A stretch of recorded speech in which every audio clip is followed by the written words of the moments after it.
What's up, everybody? It's Critical. So, a big drama story developing in the Blade and Soul community. So, all 8 people that still play Blade and Soul were just outraged. One of their biggest streamers, Good Games Greg, turns out was threatening his fans with suicide if they didn't send him nudes.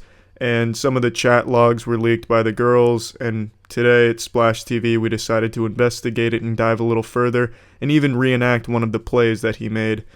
Obviously, it wasn't meant as a play, but that's how it kind of comes across because it's so fucking silly.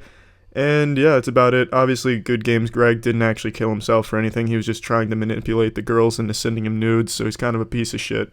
The only really good one, well, actually, the last 4 are pretty good, but the one that is green, it's Victim 2, Evidence 1. Okay, way to make it like a fucking court case. Victim 2, Evidence 1, is that what you said?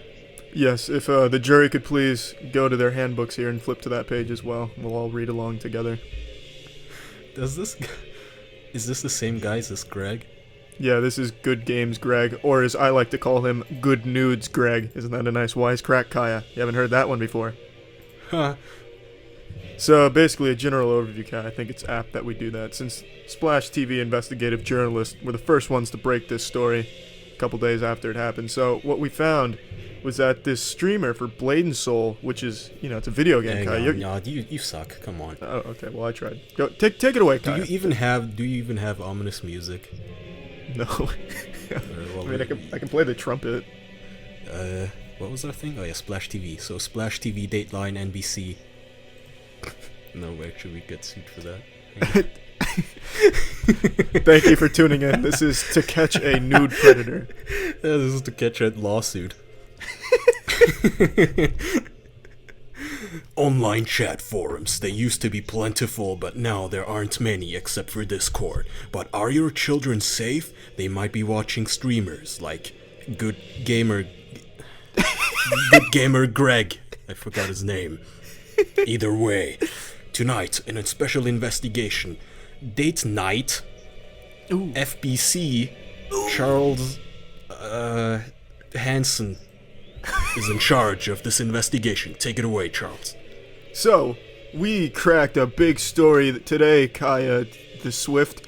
What we found was that a popular Blade and Soul streamer was actually threatening suicide to his underage, well, not all underage fans, I don't mean to misrepresent the good fellow, but threatening suicide to his female fans if they didn't send him nudes. Can you believe this? Can you believe the audacity of this man, Kaya? Yes. Alright. I can believe anything evil that comes out of YouTube, but can you at home believe it, dear watchers over the age of 50 who may have children or nephews or grandkids in high school? You will not believe the evil crawling on this website called YouTube. Not only is it corrupting your kids, it might soon take away your TV. No more Fox, no more NBC, no more CNN. And then once it takes away your TV, it's coming for your guns too. That's right, folks. But today we're gonna focus on the big story. Good Games Greg, also known as Good Nudes Greg, as I call him. That's a pretty good wisecrack. Is to show actually you these heinous crimes, we will now reenact the horrible act of him soliciting nudes from an probably suspected underage individual who is very uncomfortable with them, but appears to be a weeb, just like him. So she cannot just block him, she has to drag it on and on and on. And scene. Who do you want to play? I think you do Greg justice. You would definitely do Greg justice when he's like fading away. Alright. So I'll play the girl. If that's a compliment, but alright. It was 1:36 a.m. Greg received a message. Yes, I know. Idaho, Texas, 22 p.m. That was so wrong. Literally everything about that was fucking terribly wrong. The 24-hour format plus the PM. And you leave it in, whatever. It's fine, yeah. We'll roll.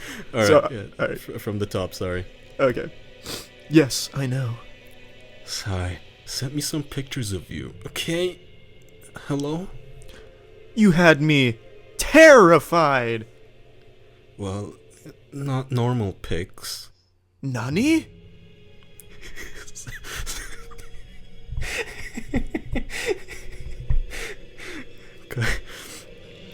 You like that going off book there a little bit? It's a curveball. Sorry, okay. Well, fuck. Send me some pictures, okay? Not those kind of pictures. Hmm? You know what I mean? I thought you didn't care about stuff like that. It's different this time. And why's that? Because of the situation. You promised. I really don't want to. And don't break your promise. You know what will happen. It's sexual, and I'm highly against stuff like that. You agreed no limitations. I'm trusting you with my life. So keep your promise? There's got to be something else. No. It's the only thing. The fact that it's hard for you is why it will work. I don't want to do it, because you're just going to post it everywhere. No, I will not. I promise I will not even keep it. You have my word. I'll look at the pics once and not even save them. Yeah, I love that. No, believe me, I'm only looking at them one time. Then you'll just use it for your own pleasure. And you can remove them from the conversation. No, I won't. I'm not like that. You should know that by now. You can trust me. I'm trusting you with my life. Trust me to be honest. I'm really not comfortable with sending nudes to people. I know you aren't. If you were comfortable doing it, it wouldn't be special. That's some fucking sick shit right there, Greg. That is fucking stupid, yeah. And how would it ever prove that I cared about you? Would you ever do this if you didn't care about me? I wouldn't do it to people I even care about now. Just keep your promise. I'm starting to feel sick. I'm not going to send nudes. It goes against all my morals. So you would rather I kill myself than keep your promise? I'd rather you not kill yourself, and I'd rather not send nudes. Are you scared that I won't be trustworthy with them? It's not that, it's more the fact that I have some dignity as a woman, and I'm not going to throw it all away. Maybe not full nudes. Oh, I have to zoom in on this one. The case study gets smaller. Yeah, me too. Still, I'm not gonna show you just my boobs either. So you're breaking your promise? I don't want to, but if you're really gonna put me against my dignity as a woman and sending nudes, I'm going to have to go with my dignity. I'm not a slut. I'm not asking you to be a slut. I'm asking you to trust me and show me you really care about me. I'm not asking you to sleep with me, just a minor flash. I'm not even that sexually attracted to people I'm dating, so it's not really sexual for me, it's trust. Think of it as chaining in front of your sister or something. What the fuck? It's not, it's trust. The only way to really trust someone is to get the nudes. That's how me and my dad really came to trust each other too. There's other ways to test my trust. This is the only way I can be certain. It's just like those cheesy, like, oh, I have to inspect your boobs. It's like cheesy. It's like a porn intro. It really is. I have to conduct a inspection of your buttocks. Anyway, okay. This is the only way I can be certain. If it makes you feel better, I can send one in return. Since I'm deciding to trust you too, and since I'm kind of famous online, it's a much bigger risk for me. I don't want a nude of you. I just offered to make you feel better. I've never even taken a pic like that before. Also, I'm not going to let you do something so dumb at the risk of your own job. Why? Are you not trustworthy to not post it online? I'm willing to trust you and risk my job to show that you can trust me. You are recording this, right, Kai? Like, I don't want to have to have read this whole thing for no reason. Yeah. Okay, sweet. Nope, shit minimized. Okay. He scared me. I'm not gonna do something so stupid. You shouldn't do something like that so easily. Wait, I lost my place. Okay. It's stanza Why? 4 of Act 3. Why? I'm about to kill myself. Compared to that, nothing really matters. There's other ways to do this. Also, suicide should never be an option. If the only way to be certain if someone cares about you Jesus, you butchered that. This is a tough one. Wow. If the only way to be certain if someone cares about you at all is for them to send you nudes. Sigh. Just never mind, okay? Forget all this. I knew it was dumb to trust you or think you cared. I'm just going to end my life. I'm sorry I made your life worst. The worst? He's not even being generous there. No, not at all. I'm not going to forget this. I'm giving you a choice then. Keep your promise, or I kill myself. I hate to make the choice, but you knew the choice when you made the promise. I pick neither. If you don't pick, it'll be the second one. Or we could get you help. Help won't help.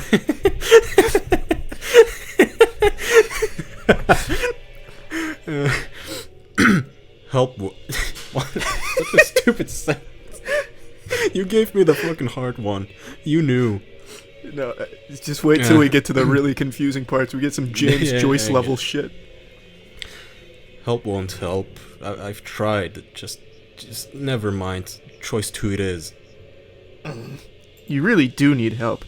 And maybe you just didn't try it in a good environment. Please? Sigh.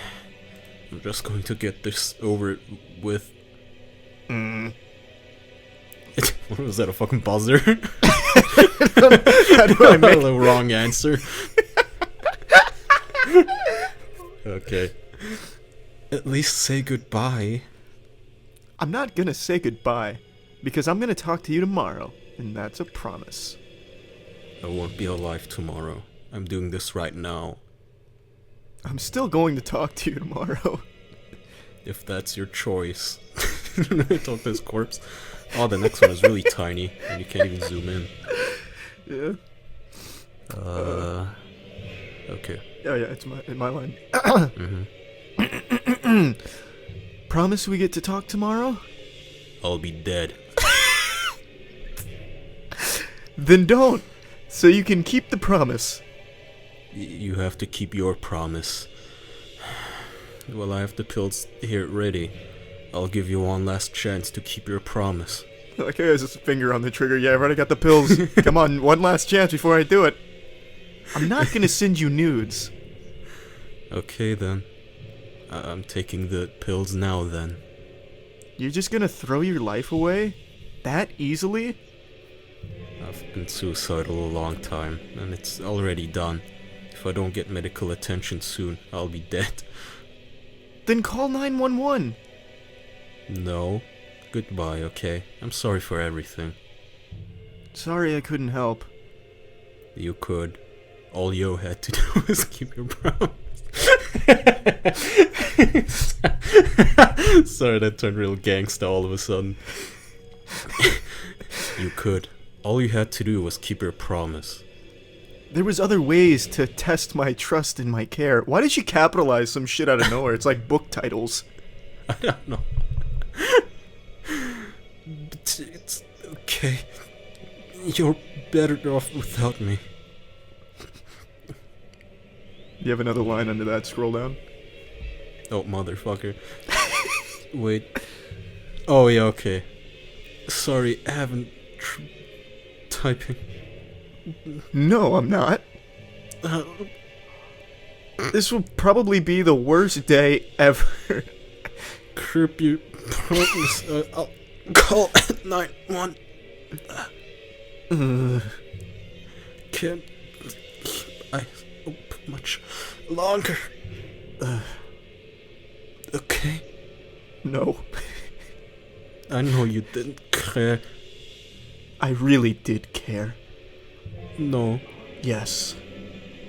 Prove it.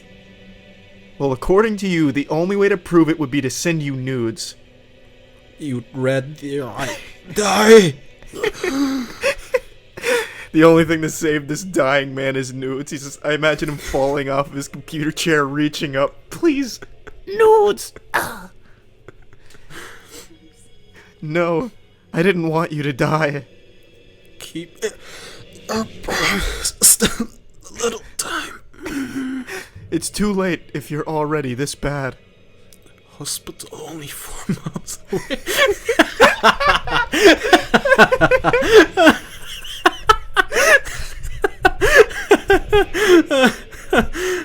You're a fucking idiot, Greg. Wow, if you're watching this, good God. Then go. I promise.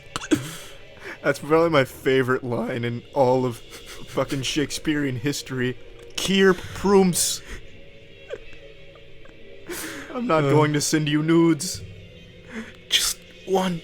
No face. No face. Still not going to do that. By then. By then, I guess. Insane. God. Take notes, Broadway. This is how you make a script. How old is he? I have He's to look like- it on map. He's like mid-20s, I believe. That's way too old then. If he's anything older than 14, this doesn't go. Yeah. Oh my God. That's about the only one that's going to be fun to reenact, though. Everything else is just more sad. Well, as you can see, ladies and gentlemen, the only way to prevent yourself from dying of a toxic overdose of pills is to direct all of the blood flow from your heart to your penis. And the only way to achieve this is to get nudes. The only way. Unfortunately, this lady, or rather this little girl probably, was having none of it. She wouldn't help. Greg died that day. Rest in peace. Greg died Good that day, Yeah, he didn't despite make being it. only 4 miles away from the hospital. It was truly sad, and we're sorry to break the story like this. He was a good games guy, and we're sorry for Greg's passing. If you want to check out his channel, though, he just recently released some new Blade and Soul content. You might want to check it out. It's good stuff. Fucking promote his channel. Yeah, no, fuck him. I could not have less empathy for this asshole. He's such a sick fuck, bro. He did the other chat logs, like I said, they're boring, but a few of the other ones, he did the same thing. Are you gonna send me nudes, or am I gonna have to kill myself? It's fucking sick. He's an actual fucking They're villain. not funny at all. Not at all. It's he just says it like Yeah. that. He's like, "Are you gonna send me nudes, or am I gonna have to kill myself?" Why would he do this on his own fucking face and account? What an idiot. Why would he I like do how this he at says all? he's famous and huge too. Like I'm taking such a huge risk. I have 600 subscribers. Well, actually, he fucking tanked himself with this. I went on the Blade and Soul subreddit, and they're making memes about curb your prompts. Oh. That's good actually. Fuck Yeah, him. he fucking destroyed himself now. So I guess he was taking a much bigger risk. Yeah, I guess, yeah. Idiot. Yeah, he's a fucking piece of shit, though. Like a real piece of shit.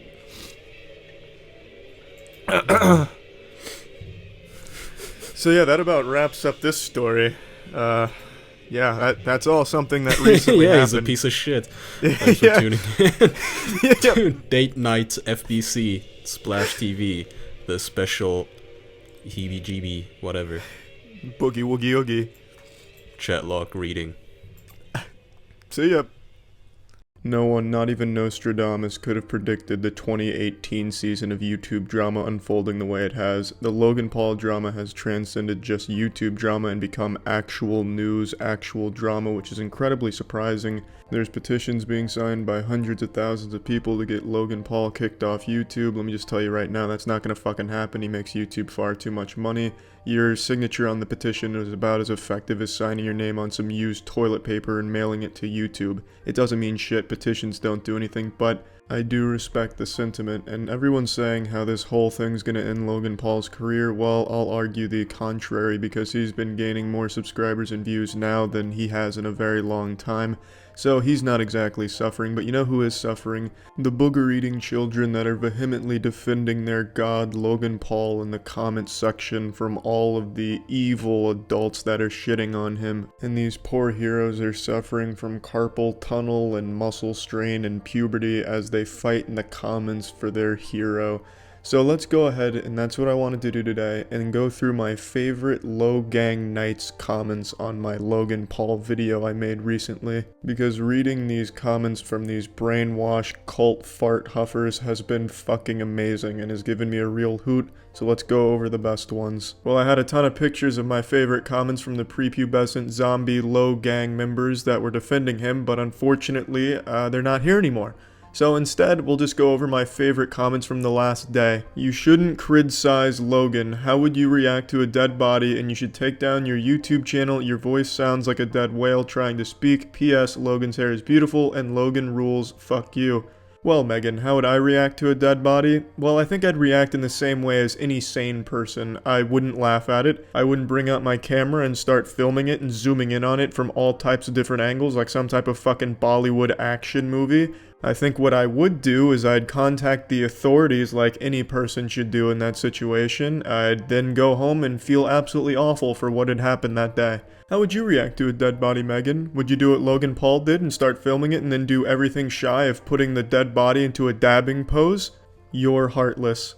Well, Nikki, I'm sorry to say that's the wrong form of you're, so I can't take you seriously anymore. However, I do understand what you were trying to say through your horrible grammar. I know they don't teach you that till 4th grade. But even still, I can't let that slide. Also, I like how it's now heartless to criticize the man laughing at a dead body and making light of the situation. That is truly the crime here. He's not a douchebag, so stop making jokes, you headless chicken. Which glass, so you can shut up, dickhead, and you're the horse crap. On the surface, J. Corn Thomas's argument here seems watertight, bulletproof. I mean, there's really nothing I can say here, he fucking nailed me. And he's put it in the most elegant way possible. However, I have to point out, that's the wrong form of you're again. Unbelievable. You knew Logan Paul fans were dumb. You knew Logang was fucking stupid, but did you know they were this stupid? I don't think so. Use the correct form of you're next time, kids. Also, this comment makes me feel old because I don't know what the fuck which glass means. Sounds like some type of old ancient incantation for some type of spell, or maybe Naruto hand signals when you're throwing up ninjutsu signs. Fuck you, the man that's speaking. I hate you. Alright, let's calm down here, Yoda. I think you're acting like a bit of a douchebag in this comment. Logan Paul uses jokes to cope with bad stuff. Fuck you. King Super Destroyer 123. What a fucking name. That's a name that'll strike fear into everyone on the playground. I can already see it going down now, John Wick style. Whose juice box is that, Cody? Whose juice box did you take? Well, it's King Super Destroyer 123's. Jesus Christ, Cody. It's game over. But anyway, they're saying something here that I've seen all the little champions defending Logan Paul saying. It's how he copes with things by making horrible, not clever jokes at the situation. That doesn't really make it okay. That's not a respectful way of coping with things. He should try and learn a new way of going about things. I understand everyone reacts to things different ways, but I think on camera you can be a little bit more respectful and cope with things that way off camera because it portrays the whole situation horribly. You know, what if Logan Paul's way of dealing with situations that were stressful was by jerking off a fat nut? If in this same video, he started jerking himself off and coming onto the dead body, but it was just his way of coping with things, would that make it okay? I don't think so. So why should him making jokes at the fucking poor man's expense be acceptable just because it's Logan's way of coping with it? It's fucking silly. It's a horrible excuse. Horrible defense. Oh, and by the way, you're a fucking touch noodle. He's more runner and more awesome than you dick. I clicked on this video to see how you're gonna prove this bullshit, you dumbass clickbait asshole. Well, Chloe, you shitty grammar Neanderthal, you used the wrong form of your twice, outshining your peers. It's amazing. Cannot a single Loganger use the correct form of your, even just by accident one time? God, it's fucking sad. But anyway, I don't know what a touch noodle is. I also don't know why she thinks Logan Paul is a better runner than I am. I think I can probably outrun Logan Paul. In fact, I'm challenging Logan Paul to a race right now. If you don't take me up on it, Logan Paul, you're a fucking pussy. I will outrun this shit out of you. And not only do I think your grammar is objectively shitty and the spelling mistakes make this damn near incomprehensible, I also think you are just dumb by not understanding what half the words you say mean, because the video is not clickbait. The title is Logan Paul laughing at a dead body. If you click on that video, you will see Logan Paul laughing at a dead body. No clickbait there. Hey, you can suck my fucking dick. Fuck you. I will beat the shit out of you. Douchebag McGee. Well, now I have to sleep with one eye open because Justin said boss track sass, whatever the fuck that name is coming for me. Yikes. You heartless stupid piece of crap on the street, Logan Paul. How hypercritical can you be? Well, shit. I initially thought this was about me, but reading it back, I think he might be talking to Logan Paul. I don't know why people are trying to have a conversation with Logan Paul in the comments of my video here. But when I first saw this, I thought he was talking about me. But now upon reading it out loud, I'm not too sure. It's really impossible to tell what half of the Logang people are trying to say in the comments because they're all damn near illiterate. But anyway, I like hypercritical here. I thought that word was great. Now I decided to save the only one that actually had thought put into it for last. So let's read Gavin's here. Dude, STFU, IDKYPPL wanna bring him down. Can you guys just leave him alone and forgive him? And I promise you that he will never ever do that again. I guess this is his mother speaking. He's talking about Logan like he's a dog. I will promise you that Ruffles will never shit on the floor again. This has absolutely kissed me the fuck off. Please stop kissing Gavin off. Can you guys just lecture him and get over it? He won't do it again. If you tell him what he did wrong in the right way, not just fucking call him stupid ass names and hate on him. I'm just saying that if you are going to try and make him realize what he did wrong, then do it in a non-bitch ass way. BCS saying shot about him ain't gonna do anything but make him angry and sad. Maybe if all this hate gets to him and he will kill himself, BCS of depression, ever fucking think of that dumbass bitch? Well, Gavin, can't say I did think of that, because a person like Logan Paul, he will never ever feel anything. He's a sociopath, Gavin, I'm sorry to tell you. But please stop talking about Logan like he's some type of animal you own. You don't know him. You're not his best friend. To Logan, you are just a number on his view count. So anyway, I wanted to show a lot more and a lot better comments that I had been saving images of over the last couple of days, but unfortunately, like I said, I don't have them anymore. So I thought just over the last 24 hours would still be fun. So yeah, that's it.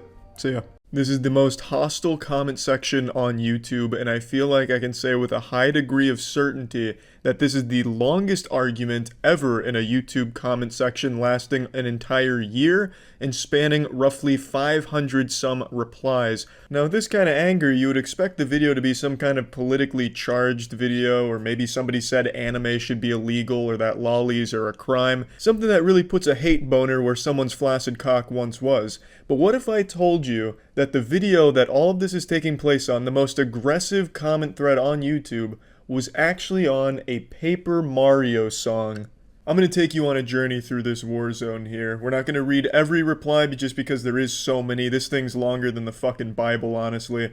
But we're going to go through the big parts, the big moments here in the manga, make sure we get the gist of what's going on, because this may be one of the greatest stories ever told. It's got it all. It's got a little something for everyone. A story of betrayal, violence, love, terrorism, action, drama, mystery, and most of all, Mario. Chapter 1, The Catalyst. This is where it all begins. This is ground zero. Lunar1314 leaves a comment saying, I don't care if I get hate because of this opinion, but this is my favorite Paper Mario final boss song. A bold and brave hot take. Someone didn't tell Lunar that opinions are illegal on the internet. It's not the most controversial thing to say, it's simply a matter of liking a song. But this is the internet, and you can't like something that somebody else doesn't like. A lesson our boy Lunar here is about to learn the hard way. Enter the villain, Aramaru 1837, because you're like 9, haven't even played the other games, I guarantee you. And now, just like the Powerpuff Girls when the hotline rings, our hero rolls in, Dave Matthew. These are our primary characters. Of course, we get introduced to other important side characters throughout the season here. The lore gets very deep, trust me. But this is basically the Batman and the Joker, Dave and Aramaru. Dave sweeps in defense of Lunar. How about we agree that you are a jerk? Everyone can have their own opinion, and that is the internet, so no one cares about your opinion to begin with. Also, instead of throwing insults at me, why don't you try to get me to see things from your perspective? It would be a lot more time efficient and, unlike insults, actually accomplishes something in the long run. Or you can continue to assume that I am a mere child that does not know of the 5 other Paper Mario games, or was it 4? Or has even played them, both opinions being completely wrong. But as I said, it's the internet. We can go in circles all day and night and neither of us would get anywhere. So let's not, okay? Dave trying to get out ahead here and squash the beef, giving a fair warning to Aramaru that you do not want to fuck with Dave, but, spoiler alert, Aramaru pokes the sleeping bear. You never gave your side, dumb fuck. All you did was come on here talking about some damn opinions or some shit. Pretty clear you didn't intend to accomplish anything. Also, you haven't played any other game, have you? It's not hard to know how many Paper Mario games there are, kid. 64, Thousand Year Door, Super Paper Mario, this garbage, and Color Splash, which was actually not bad, but was too weird gameplay-wise to be called a Paper Mario game. And it's this comment right here that makes a good boy go bad. You do not question Dave Matthews' understanding of the Paper Mario franchise, and you do not do it on a public forum like this, and be an asshole about it. The opinion haver that started all of this comes back in here, kicks open the doors to the Church of Paper Mario with tears in his eyes like he just watched his parents having a fight, saying, "All I said was, this is my favorite final boss song in the Paper Mario series, but it turned into a huge fight and I don't understand that." And then Aramaru hits him with a hard dose of reality.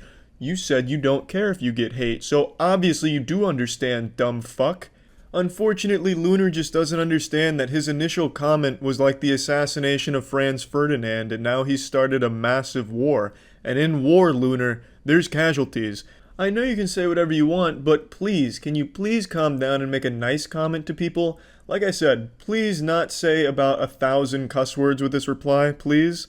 It's not hurting you to read a quick fuck. Look, I'm understanding everything you're saying. I'm just here to calm you down. Not everything in the world is solved by anger. Jedi Brooklyn Green comes in here and tries to reason with Sith Lord Aramaru here about how anger's not the key, but it's all for nothing because Aramaru has already been consumed by his anger.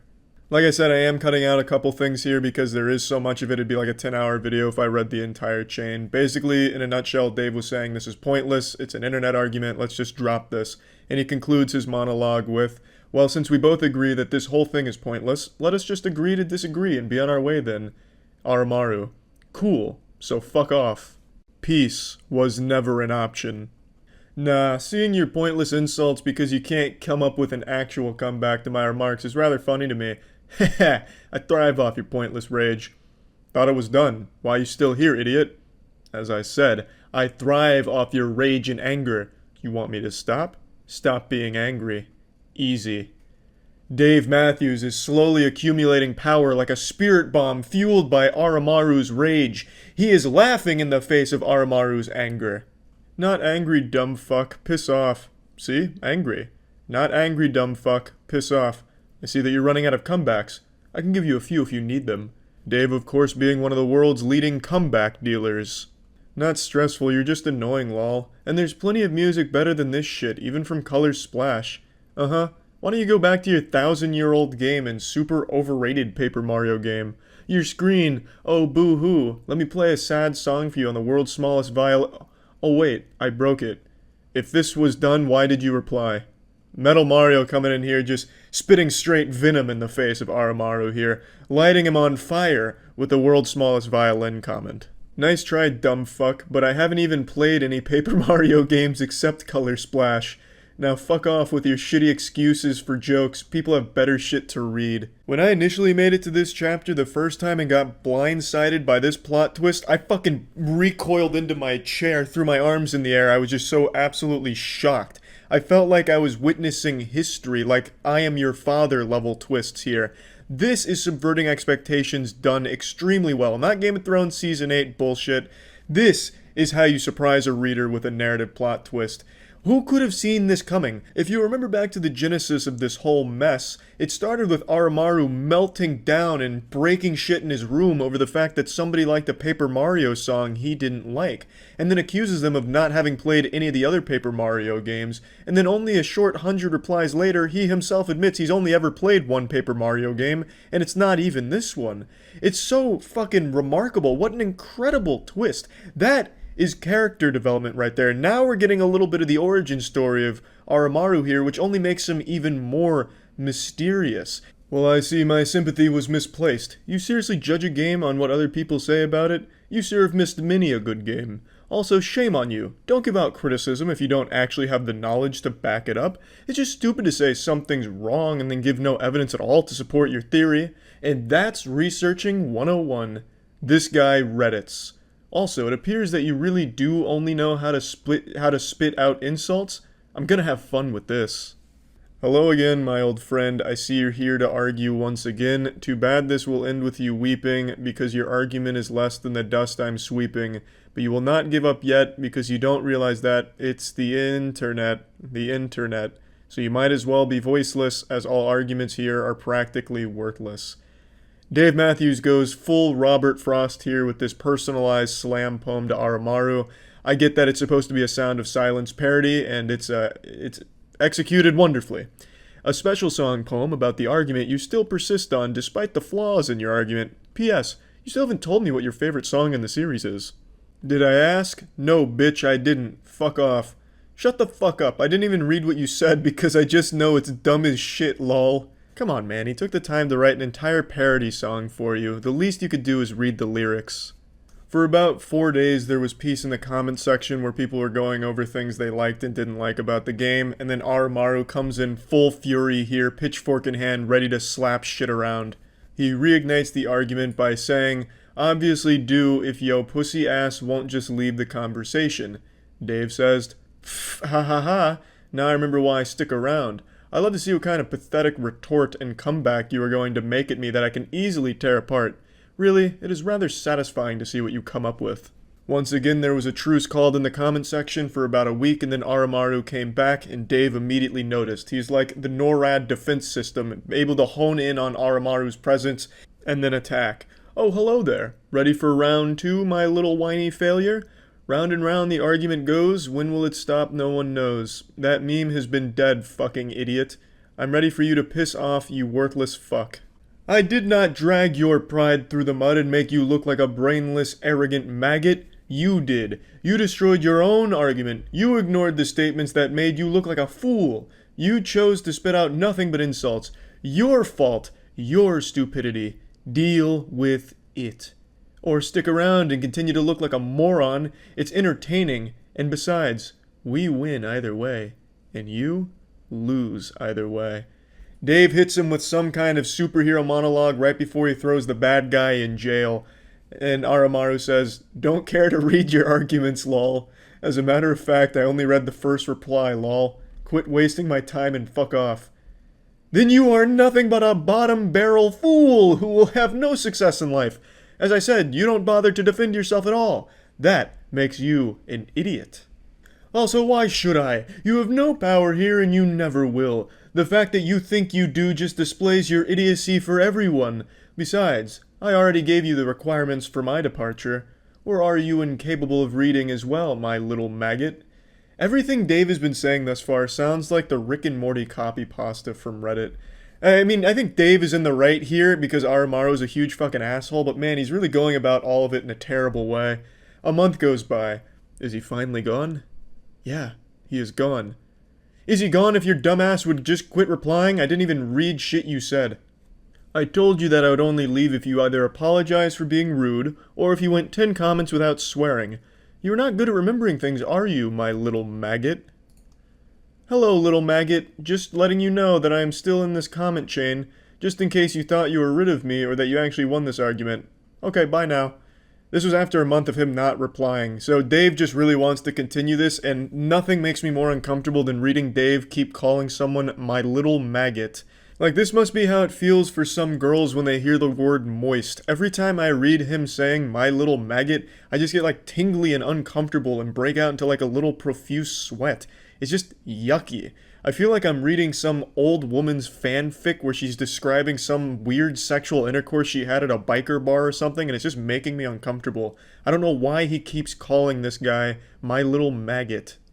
I don't give a fuck where you are, dumb bitch. Just like no one cares about you, my little maggot. This will be the last time you see Dave with this kind of confidence, because he's about to meet the actual muscle here. Mr. Hater. If Oromaru was a supervillain, then Mr. Hater is a fucking turbo villain. He's a galactic villain, a universal threat, a divine being of villainy. I don't even know what to call him, a fucking raid boss of villainy. Because he comes in here and just starts slapping shit around. He's a big asshole as well, of course, but he brings Dave to his knees here. This is like when you're reading a comic book and the hero's in trouble. So Mr. Hater comes in here with a full chub, full erection, red alert. He calls out Dave in front of the entire classroom. I see you have a superiority complex and are very self-centered. How very hypocritical. You're no better than him. Guess I gotta clean house and deal with little keyboard warriors like you myself. That is honestly like some Marvel's Thanos shit right there. Dave is still riding the high after he seemingly defeated Oromaru, so he replies to Mr. Hater with a large amount of confidence and a bit of arrogance, saying, "Heh, you poor naive fool. When did I ever claim that I was better than little maggot? That I'm better than you? Oh, to live in your little fantasy. Can you not see what I am doing? Or are you just as blind as he is? Of course, I can tell you're cut from the same cloth as my little maggot, so I'll humor your attempts at insulting me and everyone else present. Let's see how long you last." Dave's still under the impression that he's the king of this Thunderdome, but what he hasn't realized yet is Mr. Hater's not locked in here with Dave. Dave is locked in here with Mr. Hater. "Oh, I know your intentions very well, and I intend to stop it. I mean, what the hell is wrong with you? Just look at your comment, you poor naive fool, to live in your little fantasy. These are things that a narcissistic, self-centered man-child would say. How am I, or anyone with half a brain cell, supposed to take you seriously? There's a reason the other guy left. You won't last long, Dave. You won't last long, 'cause underneath all that bravado, you're just a sad little boy with delusions of grandeur, who, by the way, can't talk for shit. So here's a piece of friendly advice. Turn away now and stop wasting Oromaru's time, 'cause if you don't, by the time this is over, you'll be my little maggot." No response. Guess I must have hit one of your soft spots, Winky. "So you actually have some bite, do you? Good. Let's see what you've got. I will compliment you on your use of insults, as well as how you get straight to the point." Dave is immediately showing that Mr. Hater has hurt him. You can't do that, Dave. You can never show weakness to a man like Mr. Hater. He can smell blood in the water. He can smell cum in a bathtub. He will pounce, and you can't let him find any amount of scrapes on your armor. Dave, he showed a weakness, and Mr. Hater exploited it, unfortunately. Heh, of course you didn't realize. I wasn't talking about Lunar. I was talking about you and me. We don't care what others think of our opinion. We just say whether we agree or disagree with someone's opinion. In that way, we are alike, you and I. Don't you agree? I love this exchange here. This is like the season finale here when the two characters are monologuing at each other before they start beating each other with like a stick or something. "Ah, I see you're trying to get on my good side. As you know what they say, if you can't beat them, join them.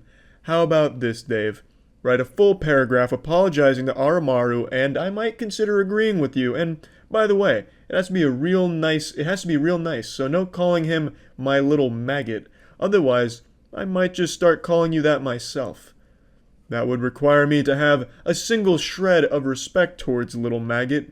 And in case you did not read the whole conversation, I did apologize to him. He threw it back in my face and used it to insult me without responding to it whatsoever. You, on the other hand, are actually participating in a discussion, while my little maggot only responds with the same insults like he's a broken fax machine. You, I respect, little wasp." I forgot to click read more for the screenshot, but it said, "I do not respect little maggot." So now Dave, for some reason, is calling Mr. Hater Little Wasp. I don't understand where he's getting this from. Maybe like from old 60s movies or something where it was cool. And then he references a fax machine which hasn't been in use for the last 30 years. So I just don't know what's really going on here. Maybe Dave is caught in a time vortex and he's communicating with us from the past. And he's only able to communicate through the comment section of Paper Mario Final Boss Song. But yeah, just really fucking love this part here. This feels like the climax of the entire argument. Dave going with the whole, "We're not so different, you and I. We're one of the same." It's like some shit you'd see in Naruto Sasuke right before their final fight. It's fucking wonderful. You make a fair point. I shall apologize to him, but do not expect a paragraph. You make sound arguments, Mr. Wasp. I'm not one to call someone by childish names, but you are very hypocritical after all, so I expect nothing less. Anyway, do go ahead. Where's the apology? I don't see it. Mr. Hater's trying to rush this. It hasn't even been a full day at this point. Mr. Hater, he wants that apology ASAP. So now you can see Mr. Hater has assumed control of this entire argument. The entire tone has shifted here, and now Dave is at the mercy of Mr. Hater, and he wants his homework. Do not rush me. It's been 2 days now, so no excuses. You aren't going to apologize, are you? I figured as much. If you wish to continue arguing, then be my guest, kid. Dave is starting to panic a little bit. He doesn't want to write this apology because he does not respect Aramaru, but he is afraid of Mr. Hater, so he's caught in between a rock and a hard place here, and he's treading water in the comment section. 1, I have a life at the moment. 2, you need a little bit of patience. 1 word. College. You don't go to college, David. Then you clearly set your expectations of me far too low. A shame, really. I thought you would be smart enough to not do what little maggot did. Stop lying to yourself, David. How about you tell me what's actually going on? College, as I said before. Do you not listen, or are you refusing to believe that I have a life outside of this? Now, if you excuse me, I have a music class to attend. I really don't understand why Dave even feels compelled to keep answering at this point. He doesn't want to write the apology. He shouldn't write an apology, honestly. He just doesn't have to reply to Mr. Hater. He can just wash his hands of this whole thing and still come out as the victor. But for some reason, he keeps engaging with Mr. Hater in here, and Mr. Hater's pressure is somehow like leaking into Dave's real world, it seems, because it feels like he's stressing about this apology, which he shouldn't write in the first place. Mr. Hater goes in on Dave, starts poking holes into his claims about college because 4 months ago it was still coronavirus shutdown, so classes weren't going on, so Dave feels the need to defend himself again. And then he kind of just explains he just doesn't want to fucking apologize, which he shouldn't. I'm glad he doesn't. Dave says, 1, truthfully, I don't want to apologize to Armu because I know for a fact it would not be genuine, and no matter how much I hate a person, I'm not going to insult them by giving them a mocking, half-assed apology. And 2, online classes are a thing that exists, and I'm not doing just a music class. Who is the antagonistic one here? Because it definitely isn't me. You poor, pathetic whelp, barking and baying like anything you say will ever matter. No, your words don't hurt me because they are artificial, fake, designed, and spoken for the sole purpose of inflicting pain without putting actual feeling behind it. Ha ha ha ha ha ha ha ha ha. No, your words are hollow and do not deserve the electrons my brain cells would have to burn to process them, just like you. You're not special, you're not unique, you're not important, and you never will be, not now, not ever. So go ahead whelping, keep making a fool of yourself. I'll just watch the show, laughing all the while. And in your ivory tower of hypocrisy, did you ever once realize I never denied what you have been saying? You are a parasite, Mr. Hater, something that must tear everyone down to justify their worthless existence. Perhaps I'm one too, but that's where our similarities end. You lash out at anyone you see as below you. I lash out at people who do what you and Armu did. Insult and tear into someone because they dared to have an opinion you did not agree with, or lash out at people who defend themselves from other people like you. I never said I was better, but does it really matter in the end? At the end of the day, one of us looks like the bad guy to everyone else, and since I haven't been antagonizing everyone participating in this, it most definitely not me who's the bad guy. Try to say I'm wrong here.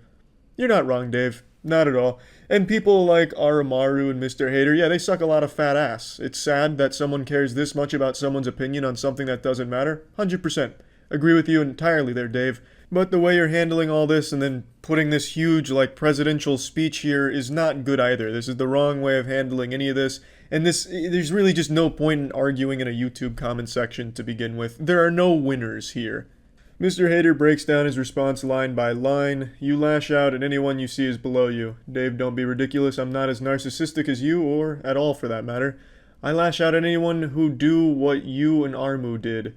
A mistake you will regret, as you have started all of this, and I aim to end it. The two go back and forth about the apology that Dave doesn't want to write. Mr. Hater just keeps picking apart each line of everything he says. My words are said solely to get you to leave. That's never gonna happen, Dave. I've grown very persistent over the years, and trust me, persistence pays, and I will stay here for months if I had to. Will you? Yeah, big guy, I'm sure your persistence pays, living in a fucking comment chain for months. How productive and incredible. There are just some people who live their life to argue online, and it's sad as shit. This guy is the perfect example, willingly saying, I will stay in this fucking thread for months because I have nothing else going on in my life. That is pathetic. That's fucking sad, Mr. Hater. Apology seems unlikely. Then you will perish here eventually with me, as it's either you apologize to Aramaru now and will be on our way, or we're gonna be staying here for a long, long time. So, with that being said, let's just start all over on a positive note. We aren't going to start all over on a more positive note until you start apologizing, Dave. Are you going to apologize for your own hostility? Short answer, no. Unlike you, I did nothing wrong, Dave. So it's either you apologize to Aramaru and behave, or you slowly perish with me for months. Either way, I consider it a win-win. And this is where the story stops. I mean, it goes on a little bit further, but nothing is more pathetic than this mic drop from Mr. Hater. These are the people you argue with online, people that have actually nothing better to do. He considers it a win-win if someone is perishing, wasting their time in a comment section with him. That's so fucking sad. He considers it successful if he wastes somebody else's time and wastes his own time because he's already miserable in the first place. Oh, actually, I almost forgot. 3 months after all of this went down, as the dust was starting to settle, Mr. Hater and Dave just stopped communicating with each other, and there was just momentary bliss as everyone read through the thread. And then Yoshi comments, tagging Aramaru, and Aramaru's been tagged this entire time. Yoshi just points out it's been 10 months, but 64 really good, kind of basic, 1,000 Year Door, bop, and all this. Just kind of breaks down his opinion of the music. And then Aramaru, from out of fucking nowhere, comes out of retirement to deliver one of the most powerful conclusions to any story ever given. I don't give a fuck about your opinion, this song is still shit. What a beautiful way of wrapping all of this up. But yeah, anyway, the last interaction between our main characters was 4 months ago. From what I checked today, there wasn't any new developments that I noticed. A few more people have been made aware of this because it was posted on Twitter. That's how I found it. And this has just been truly a joy. Delightful to read through. So just keep all this in mind next time you think you're confident enough to leave an opinion on a Paper Mario song. That's about it. So yeah. What's up, everybody? It's Critical. I want to show the aftermath of a Kickstarter scam. Let me show you what happens when a Kickstarter goes wrong. Here's an old scam from 3 years ago called the Air Umbrella. I'll go ahead and play the campaign pitch. This air umbrella shelters you from the rain using a powerful stream of air. And it comes in 3 different versions, with a fixed height of 30 centimeters. This is really all I need to play of this pile of shit. Basically, it's just a giant fan on a stick that repels rain by blasting it with air. It's a fucking horrendous idea that somehow got $100,000 in funding. It looks like one of those vibrating wands you see in porn videos where the actress stimulates her clit that way so it's ready for the pounding. But here, instead of preparing pussies for sex, it was preparing pussies to empty their wallets on a product that had no chance of ever being delivered. Now, going to updates shows you that the last one was in 2016 where they said they're issuing refunds. This is 2 years after they failed to deliver the product. I don't believe they delivered even a fucking penny to anyone, as evidenced by the comments. Now let's turn our attention to the evidence here where we can find the protagonist of this sad story, Michael, the super backer. So not much is known about Michael, super backer, other than he is very upset that he didn't get his air umbrella or his refund.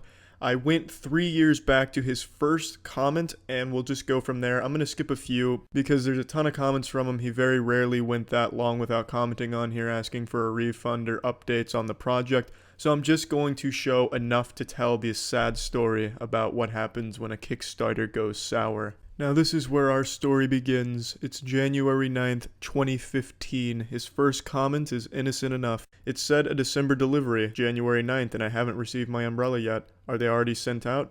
A slight bit of foreshadowing here for the events that are about to unfold on this Kickstarter scam. He kind of gets this stinky sniff of some asshole that, I still haven't received it, and it said December. Maybe the postal guy might have stolen it because it's so high-tech and cool. Did anyone else get it? 4 months go by and Michael starts to get the itch for more knowledge on the air umbrella.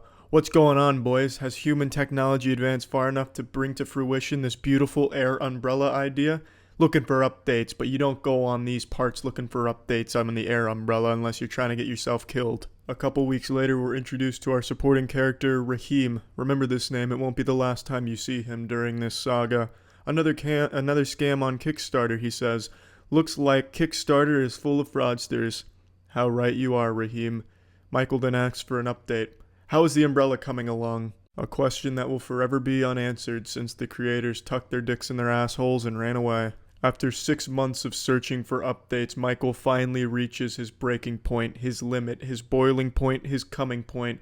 This is the first time he demands a refund. In May, he tries again. Refund, please. May 17th, he just wants an update now. Fuck the refund, just give him some information. I would like an update, Kickstarter. You can't just sit around and do nothing. Air Umbrella and Kickstarter, this is unacceptable. Little does Michael know, Kickstarter doesn't give a fuck about anything on their website, and there's no quality control, nor is there any responsibility. Michael, you know what Kickstarter says when it sees something like that? Ha ha ha.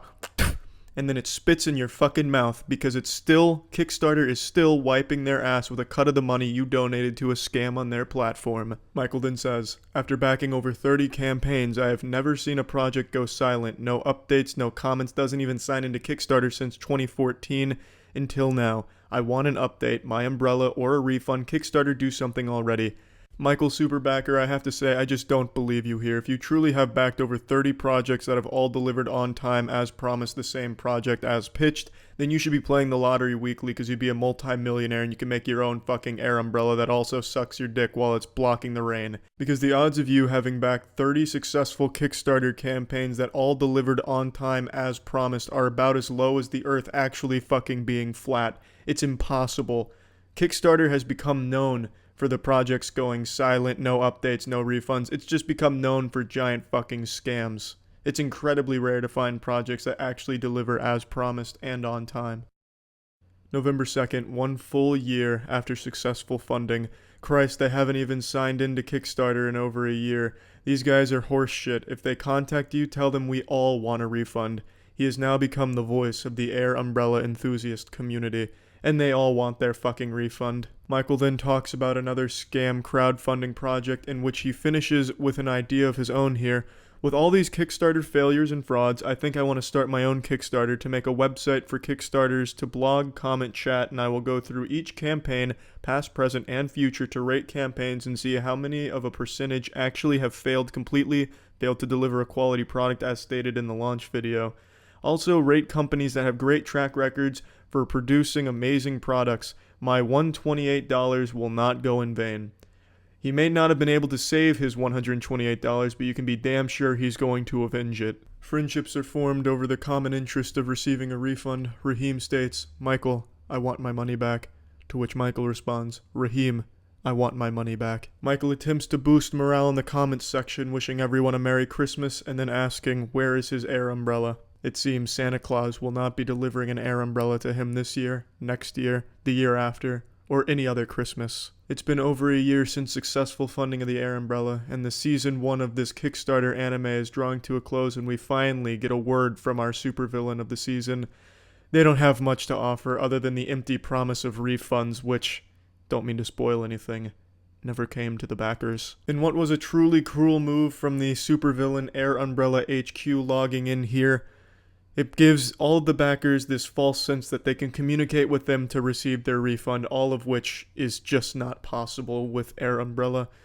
Michael went on to make about 9 comments in the span of 2 weeks. I will just show you these 3 to illustrate the point that he was given false hope that perhaps Air Umbrella was working on the prototype in secret and wants pictures and updates of their progress in the last 15 months, unaware that they have done fuck all on the project. and it's truly just upsetting. In what was a truly shocking development in the Kickstarter anime, Season 2 began with a bang, with Air Umbrella coming out saying that they are going to be issuing refunds and have them all given to backers very soon.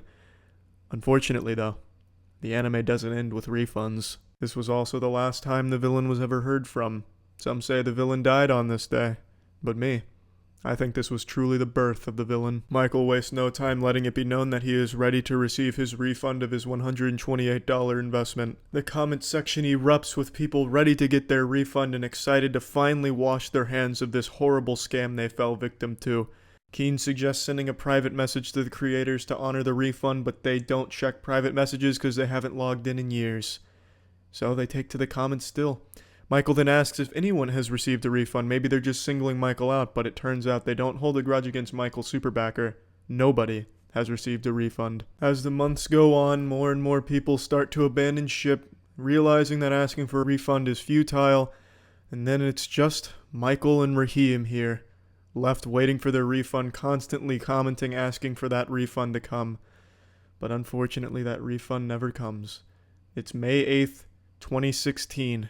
Michael, I need my money back now. And he's not alone. Raheem is still side by side with his friend waiting for that refund. As we fast forward through 2016, we see Michael is unrelenting in his quest to get his $128 back. His persistence not rewarded throughout all of 2016. Season 2 winds down to a close and we enter Season 3 in 2017. And that is where we currently are now. Michael asking hello. Hello. Hello. Is there anybody out there? His hello becomes much more aggressive. He wants somebody to respond. Hello. Hello again, a little more polite. He then points out it was funded nearly 3 years ago. He once again resorts to saying hello, hello, hello. And then it brings us to November 8th, 2017. When am I receiving my product? He's given up on the refund, but he's still holding on to the hope that that air umbrella is out there waiting for him somewhere cold and alone. Raheem takes a different approach to getting his refund or his product. He then suggests murdering the scammers. I mean, I think scamming is absolutely horrible, and it's really hard to accept when you've been scammed. I've been there, especially when, on RuneScape. Free armor trimming will get you every time when you're a young boy, and you never forget it. So I can understand the anger. Murdering these scammers, I mean, the world would be better off without them, yeah, I can agree with that, but I don't think that's going to help get his refund or get his product. But this concludes the story so far on the Air Umbrella Kickstarter story. That's it. And may Kickstarter give Michael his refund. Please, Kickstarter, give Michael his refund. Give the Air Umbrella backers their fucking refunds. They've waited long enough. That's it. See ya. Almost 4 years ago now, I made a video talking about one of the greatest stories the internet has ever seen.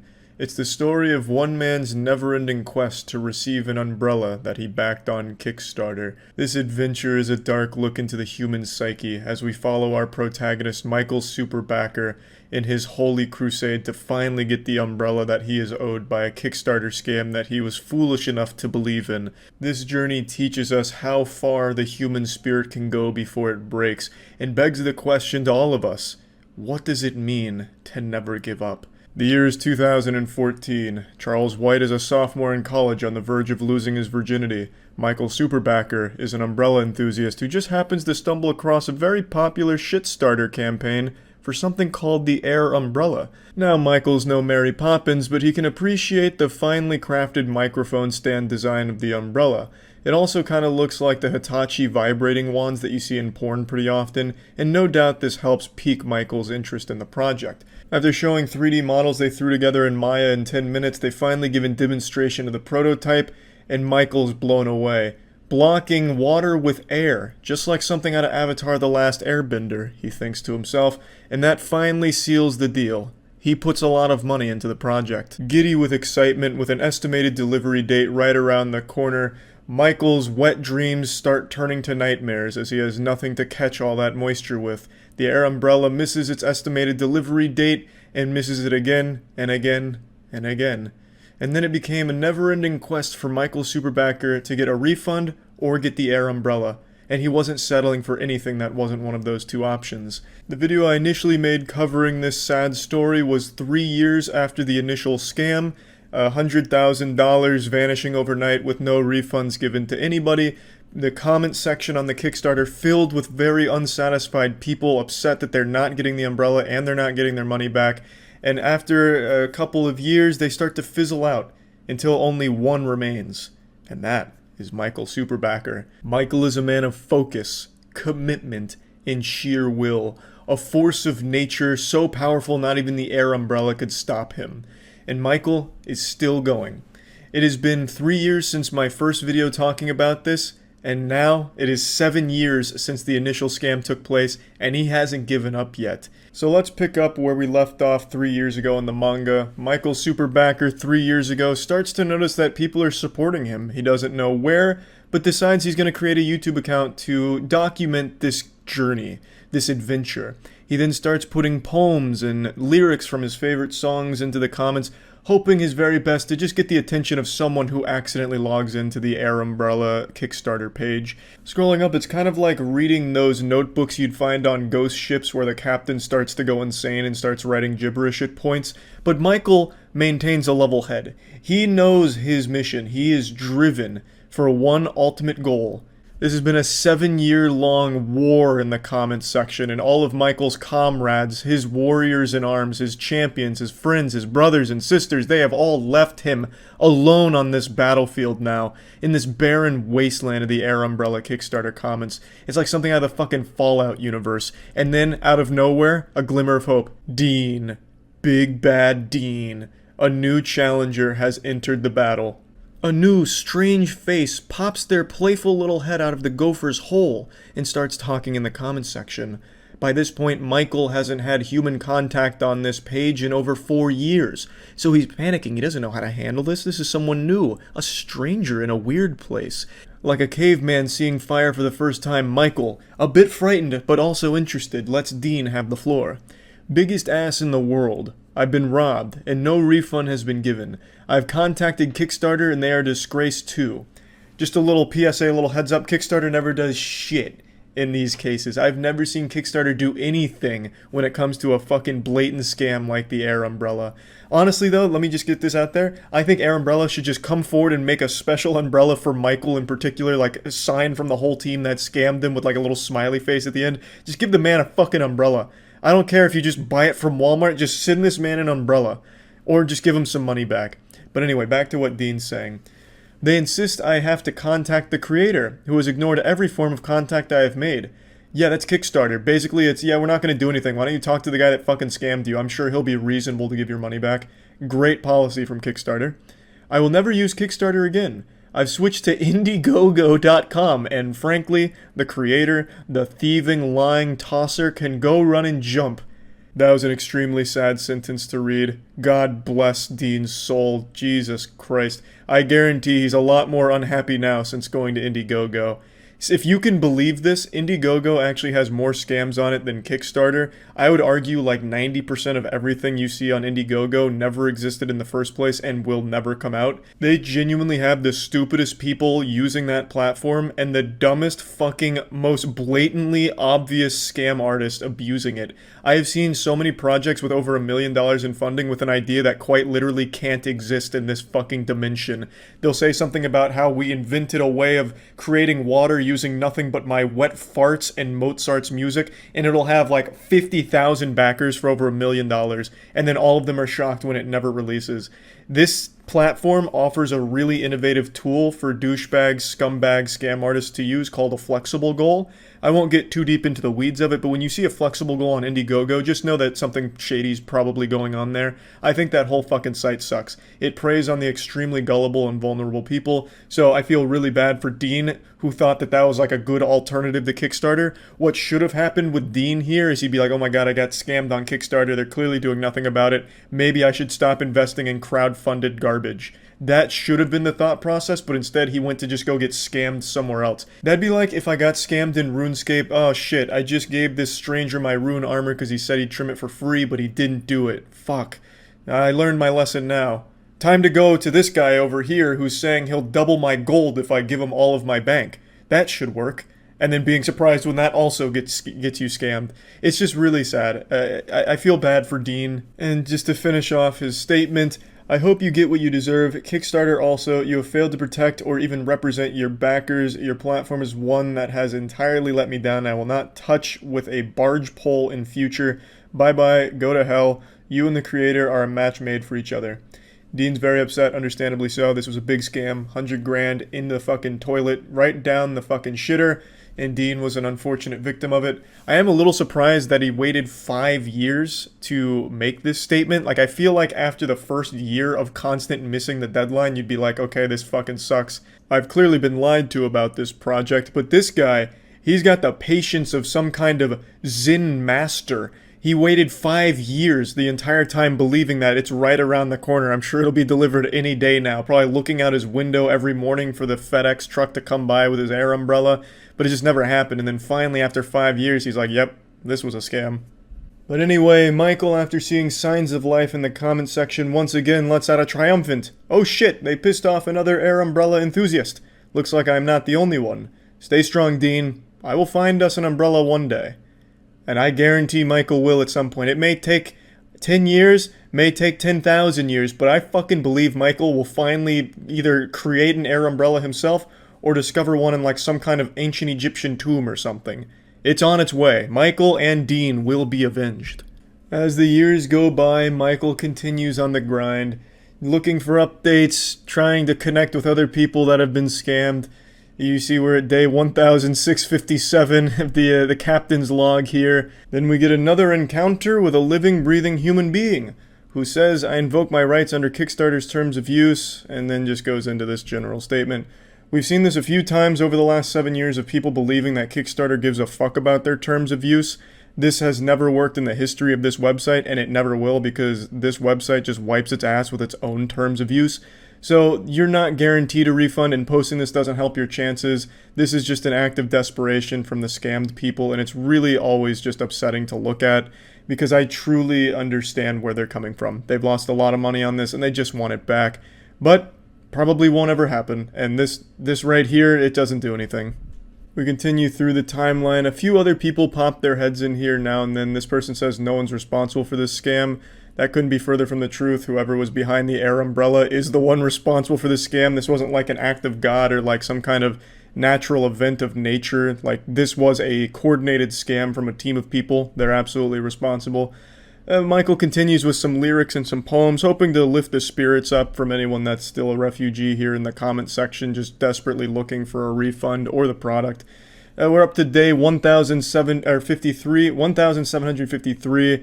Michael is still on the prowl. He's the only one here. Then Brian again comes with the invoking my rights for the Kickstarter terms. Again, falls on deaf ears. I actually wouldn't be surprised if no one works at Kickstarter. It's just kind of like a functioning machine, kind of like Skynet, but it doesn't think very hard. It's not a very smart machine. Another one here, invoking the rights for a full refund. Doesn't work, but you have to at least appreciate them trying to offer their prayers to the Kickstarter gods. Another one coming through. So there was a little activity over the last 3 years, at least more than we'd previously seen. People finally starting to recognize that this was a huge scam and they want their money back. And now, 23 days ago, Michael makes his most recent post as of making this video, day 2474. Michael, from the front lines, reports, "It's still raining outside." God damn it. Michael is still out there, in the rain, cold, hungry.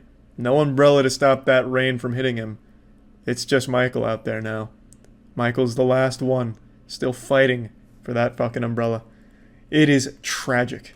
It is a sad story, but a story that needs to be told nonetheless.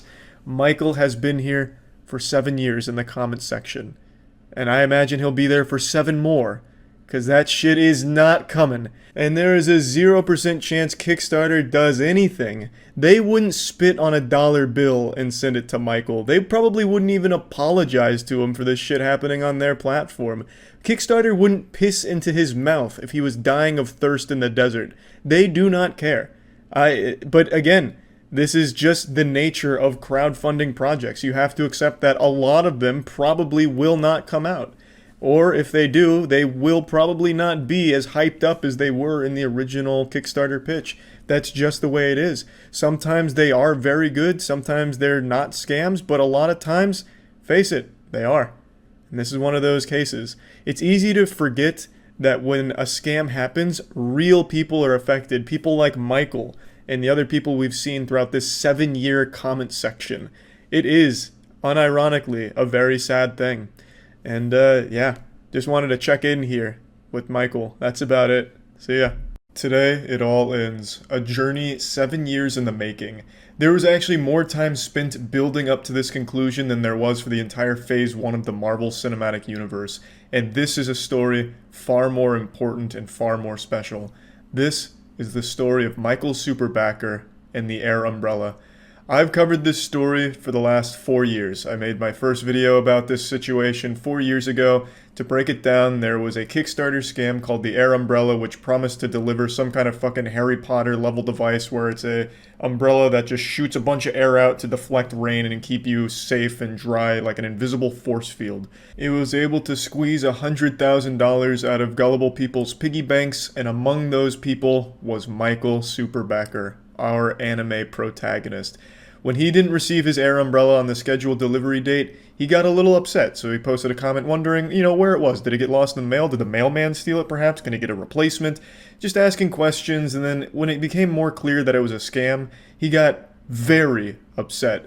Eventually, the Air Umbrella staff and team basically just goatseed themselves in the comments saying, yeah, we're done with the project, get the fuck out, fuck you guys. But Michael Superbacker wasn't taking this lying down. He stayed in the Kickstarter comments fighting for 7 years, demanding they forge him the legendary Air Umbrella Excalibur. And I even made an update to the story only 3 months ago, just letting you all know that Michael Superbacker is still out there, demanding that Air Umbrella arrive at his doorstep one day. And now I am happy to say, thanks to the help of sufficiently advanced Alan, an incredible YouTuber, Michael Superbacker has finally gotten his chance at an Air Umbrella. Let me show you what's going on. First tab. Oh yeah, we can watch the Air Umbrella now. So Alan hit me up a couple weeks ago about the Air Umbrella. He was inspired by the Michael Superbacker story, which we've been covering for the last, 4 years? Sporadically? So, he apparently made his own real Air Umbrella for Michael Superbacker to complete the saga.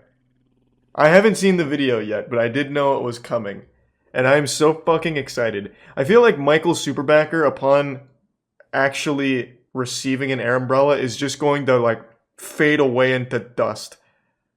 His time on this realm will end. Because that was his last purpose, the only thing anchoring him to this realm. More on them later. Exit Prime Slum, Oma, and Monopoly. Is full of scams. Allegedly. I mean, look at these real useful products. For sure. A laser razor. Not allegedly. You've got a coolest Very cooler. much so. You've got whatever the this thing is. This Air Umbrella shelters you from the rain.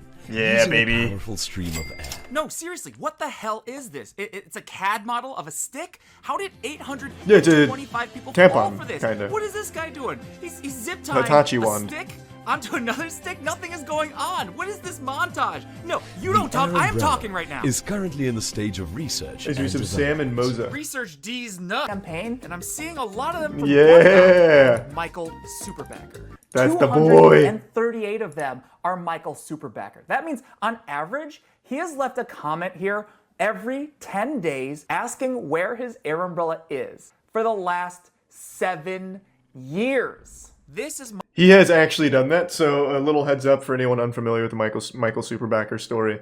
The Air Umbrella was a Kickstarter gone wrong. It was a big scam. Got $100,000. Michael Superbacker, along with others, were demanding their Air Umbrella.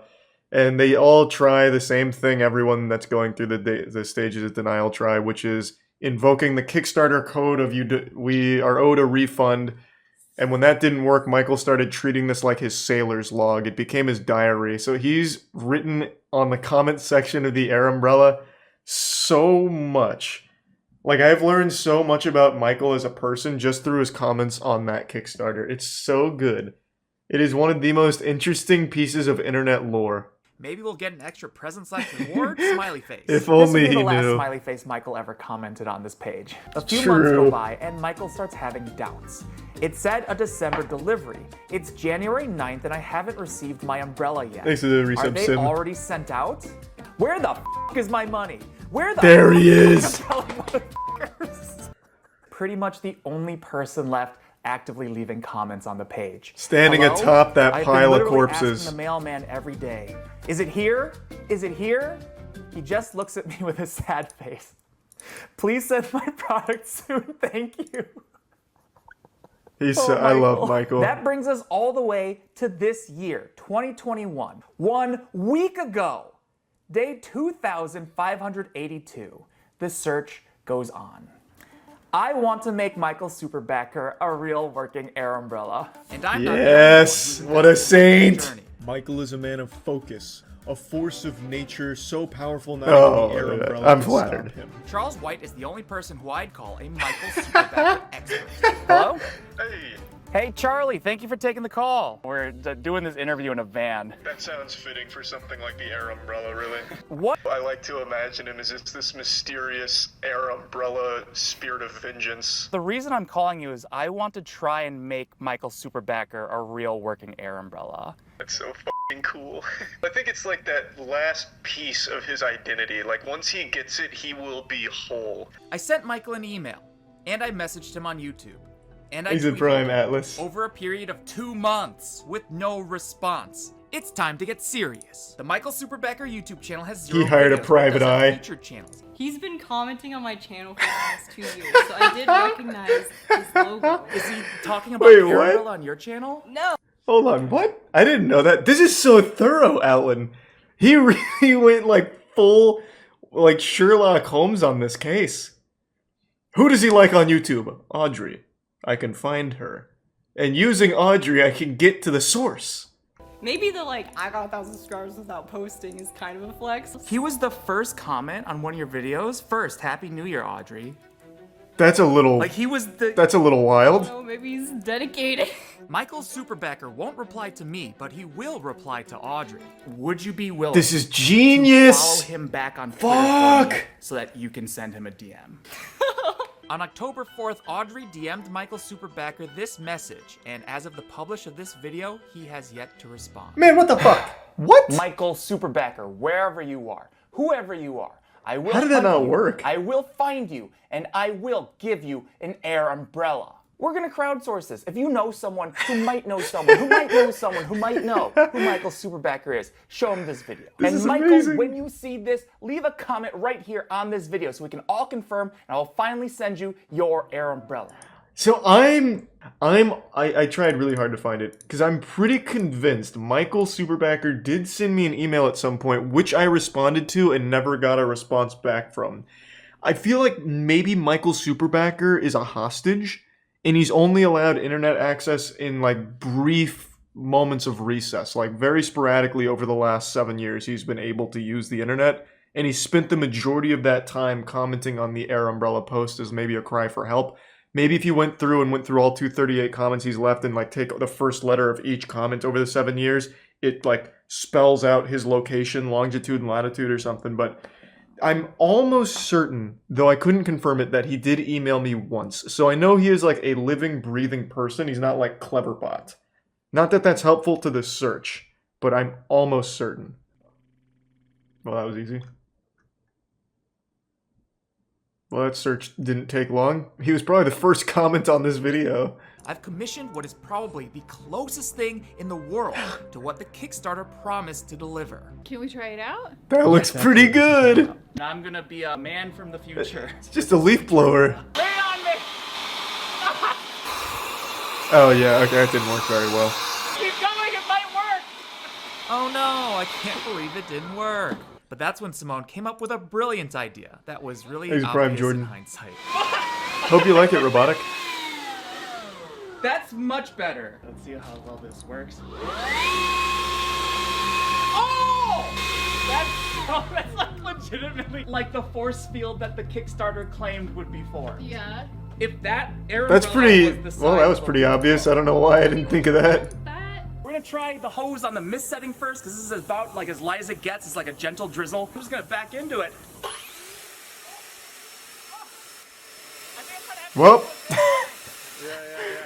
I like to imagine Michael Superbacker really will use this. It goes sideways. He'll walk around New York with this during the rain. Mist. It works with mist. It does work with mist. He's a prime 3, 2, internet 1. lord in the resub Anthermy. Oh, it's kind of working. Are you getting... Now, what if we double fisted this? What if you had two taped together in a bigger head? Just when I thought things couldn't get any better, God himself got involved. In case you didn't know it, Thanks, it Resub is wet Rinny. outside. We're LA. We're always unprepared for the rain. Come on. I don't own an umbrella. Oh because my god, it's this is rare. this is actually a sign. This is a sign. Future of umbrellas is not a tuba. It's for you, Michael. I think this is working. Thanks, Resub Gingerbat. And then the rain turns back on. It passed the final test. Real rain. Dude, that is until the rain's picking up. I'm getting drenched, so go. It seems to be working. It's not working anymore. We just need a bigger... It needs to be like an absolute massive cannon. Hey, you're buying me lunch, right? Yeah, I'll get This you is a so photo. cute. Yeah. His 7-year-long journey's finally come to an end. I want to thank Bluehost for sponsoring this part of the video. If you didn't Oh know, my Bluehost is one of God. the largest website hosting providers, and it already Michael. powers millions of websites. They've got Here's this to web you. builder that's really style. I have no doubt he also set a speedrun world record. No, but this is the real Michael Superbacker, I can already tell. Yeah. Look at the merch, where is it? Oh, here.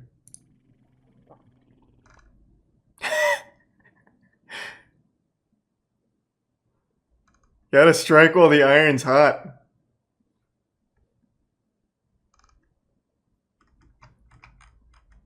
I say, yeah, let it fucking ride, Michael. He's trying to get his money back. Well, yeah, but now he's got an air umbrella.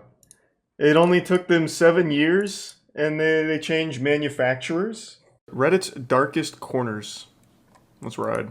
Very quick. Thanks, The Resub first Carney announcement is in blood. 600,000 subscribers. The last video, This channel's I was freaking popping out about off. 500,000. Thank you to all the newcomers that are coming from Critical's channel. First of all, Charlie, thank you so much. I know I told you thank you in DMs, and by the way, guys, the fact that I spoke to He's Critical, such a like, sweetheart. literally a dream come true. I Unironically, sound like he's a such a broken sweetheart. record, but I feel like let's just go even deeper than the surface. This video will be a little You bit don't different wanna because I go asked you deeper guys than the over my surface on community tab Reddit. to help me out. r/Jizzy cards. Jizzy cards. 937 members. Oh boy, we're starting off strong with this one. Okay, r/Jizzy cards. If you had to take a guess of what that even meant, go ahead, take a guess. Alright, I bet I can nail this. I would imagine it's people doing cum tributes on old video game cartridges. I would say it's people that like, I love Ocarina of Time so much, here's the N64 cartridge. Just fucking blast it. That would be my guess. certain you wouldn't have guessed men ejaculating onto video game cartridges and But I did. I fucking did. discs. For fun. Yeah. Yep, pretty but I nice. did. There's only I know these communities so fucking well. I've never heard of Jizzy Carts. I know this shit so well. Because there's other communities like this. Like I mentioned cum tributes. This is huge for like figurines. It's like U2's. U2's has their own cum tribute community where people will get U2's of their favorite YouTuber or whatever and they'll literally just cum on it.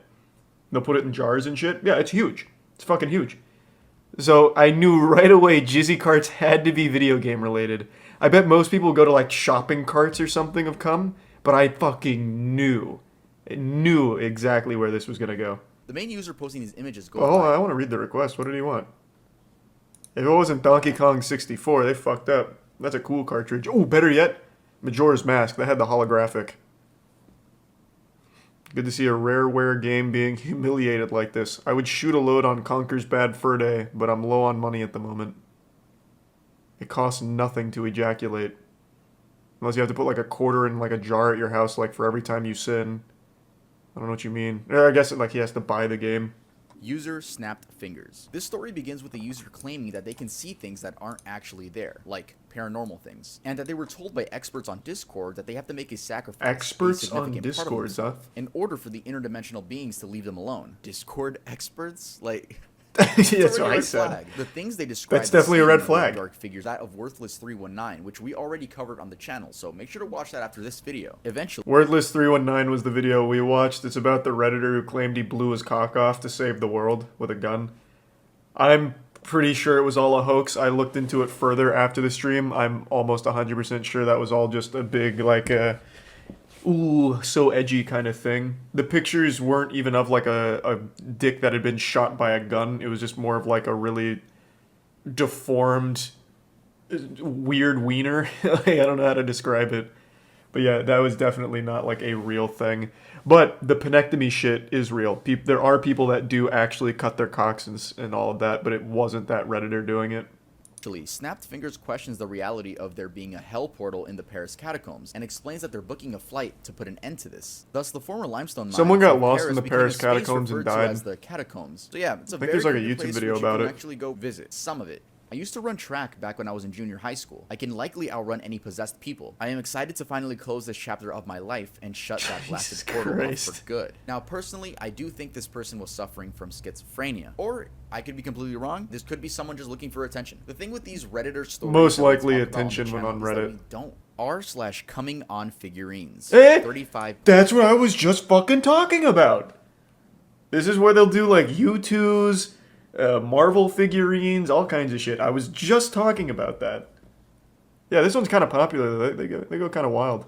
All right. Cum tagging 2,000 members. So yeah, this one's just the guys splurging on objects. Men splurging on objects. I mean, that's it. There's nothing more to explain to that. We have public trash cans, airport toilet paper holders, campus bathrooms. I actually, yeah.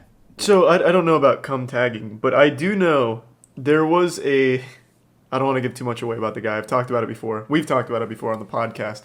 We used to have this thing where we talk to people from the Patreon podcast. And one of the people that was a regular is a U.S. soldier. And he was on a submarine. He was one of the nuclear subs. So in between his tours, he'd come on to the hangout with us. And he'd always tell us the stories about like the people on the subs to pass time will literally just like come on things in the sub. I don't know how real that is or if it was just like his degenerate crew or whatever, but it's apparently like super common, at least on that vessel, because he would talk about it like pretty much every time he came back. Do we have any other like submarine boys in here that can confirm or deny? What episode? No, it was like just hangouts where we just talked to people. It was a while ago. We haven't done that in a couple of years now. I heard living on those is fucking horrible. Oh, it sounds absolutely miserable. Yeah, it sounds true. I can't imagine a worse career than being on a submarine. You can't leave it. You're confined to such tight space, and apparently all your friends are just ejaculating on everything. Sounds terrible. I found a lot of subreddits that are now archived. They don't exist anymore, right? But we have r/beating women. We have r/r-wording women. Jesus Christ. Hate women. We have r/just r-word. I'm not gonna go through what I mean. You guys can imagine. Yeah, I can pretty much take a guess. Look at the suggestions. Oh my god! What the fuck is this? There's a thing on Reddit where like almost every sub has the same moderators. I wonder if they were mods on here. I imagine at least one or two of them were. There's only like 100 mods on all of Reddit, and they happen to mod every other subreddit on that fucking site. Like there's some mods that are literally a power mod of 100 other different subreddits. Was that first one Tub Girl? I didn't read it. Gone wild. 1.2 thousand members. We fuck shit up. This community is for the dedicated sink pissers who want to take their game to the next level. Fuck yeah, finally. 2019. This is a subreddit dedicated to people peeing in sinks. Finally, my kind of people. Is pointless at this point. We're my brethren. Reddit, and I'm sure some of them are gonna watch this. My videos get very popular now, and if I'm offending any of you, I'm sorry. I don't want any of you to fucking pull up to my house and start peeing in my sink. True, you don't want to fuck with the sink pissers. Not like I have a piss kink or anything. I don't. I mean, imagine going to a friend's house and then thinking, oh boy, I can't wait to take a piss in their sink and record it for I'm sure everyone's pissed in a sink at least once in their life. Like, let's not mince words. Make sure to leave a like, and if you're not subscribed, make sure to subscribe. We've all been 2 or 3 User Bud Lights deep, Condor 19 _ years salesman. old, An and extremely sad story. it's of a little Redditor's wacky. last word. r/jailbait. The Urban Dictionary Oh, that was a definition big for one back jailbait in is the a day. female who is under the age of consent. That shit but was who dresses, fucked. acts, and at the time, Eric Martin, They Reddit's used it at the general front manager, page defended almost several every notorious week. subreddits, including jailbait, by claiming that it was one of the side effects of promoting free expression on the web. Reddit administrators took down the subreddit after a user shared a picture of an underage teenager, saying that he had nude photos of her as well. And many users were requesting, send me. Yeah, it's just pretty disgusting stuff. Yeah, he's underselling how popular that was. Back when I first found Reddit, I would have been, what, a junior in high school? Jailbait was usually on the front page. That was a massive fucking subreddit. That would, what year would that have been? 2011-ish? It was fucking crazy. Yeah, and that was like, for some reason on Reddit, that like was totally normal. And I remember someone made a big hoopla. I don't remember, it might have been our atheism, to be honest, because that was also huge then. Someone made like a huge hoopla, like, why the fuck are we just allowing like open pedophiles on the site? Like, super transparent. And they're like, no, jailbait's fine. Jailbait's good for Reddit, actually. And it was like a huge controversy when people were like, we need to get jailbait the fuck out of here. But they fought tooth and nail. That was on there for a long time. Like a really long time. Much longer than you'd expect.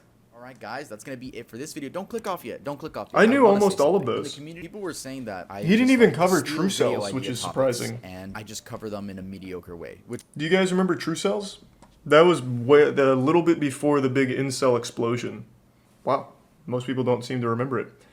True Cells was basically, they were the progenitor to modern incels. They had a lot of very sad dudes that would post shit like women should be kept on farms and men should be allowed to buy women to fuck them. Like really horrible stuff. Like incel shit before it became mainstream. That one was pretty wild. They had like full websites full of like hundreds of pages where people would like write some real gross shit and their weird view on the world. Oh, that was another one he didn't cover. The sounding subreddit. That actually might still be popping off. I remember the sounding subreddit was pretty wild in its infancy. There was a guy that stuck like a pretty sizable dildo in his cock hole. Of course, it wasn't like full-sized or anything, but it was still like a fucking impressive feat. Yeah, sounding is when you put things in your urethra. And there was a subreddit for it. I'm assuming it's still there. Did it hurt? I don't know, man. I'm not that guy. I would imagine it would. Yeah. I would guess.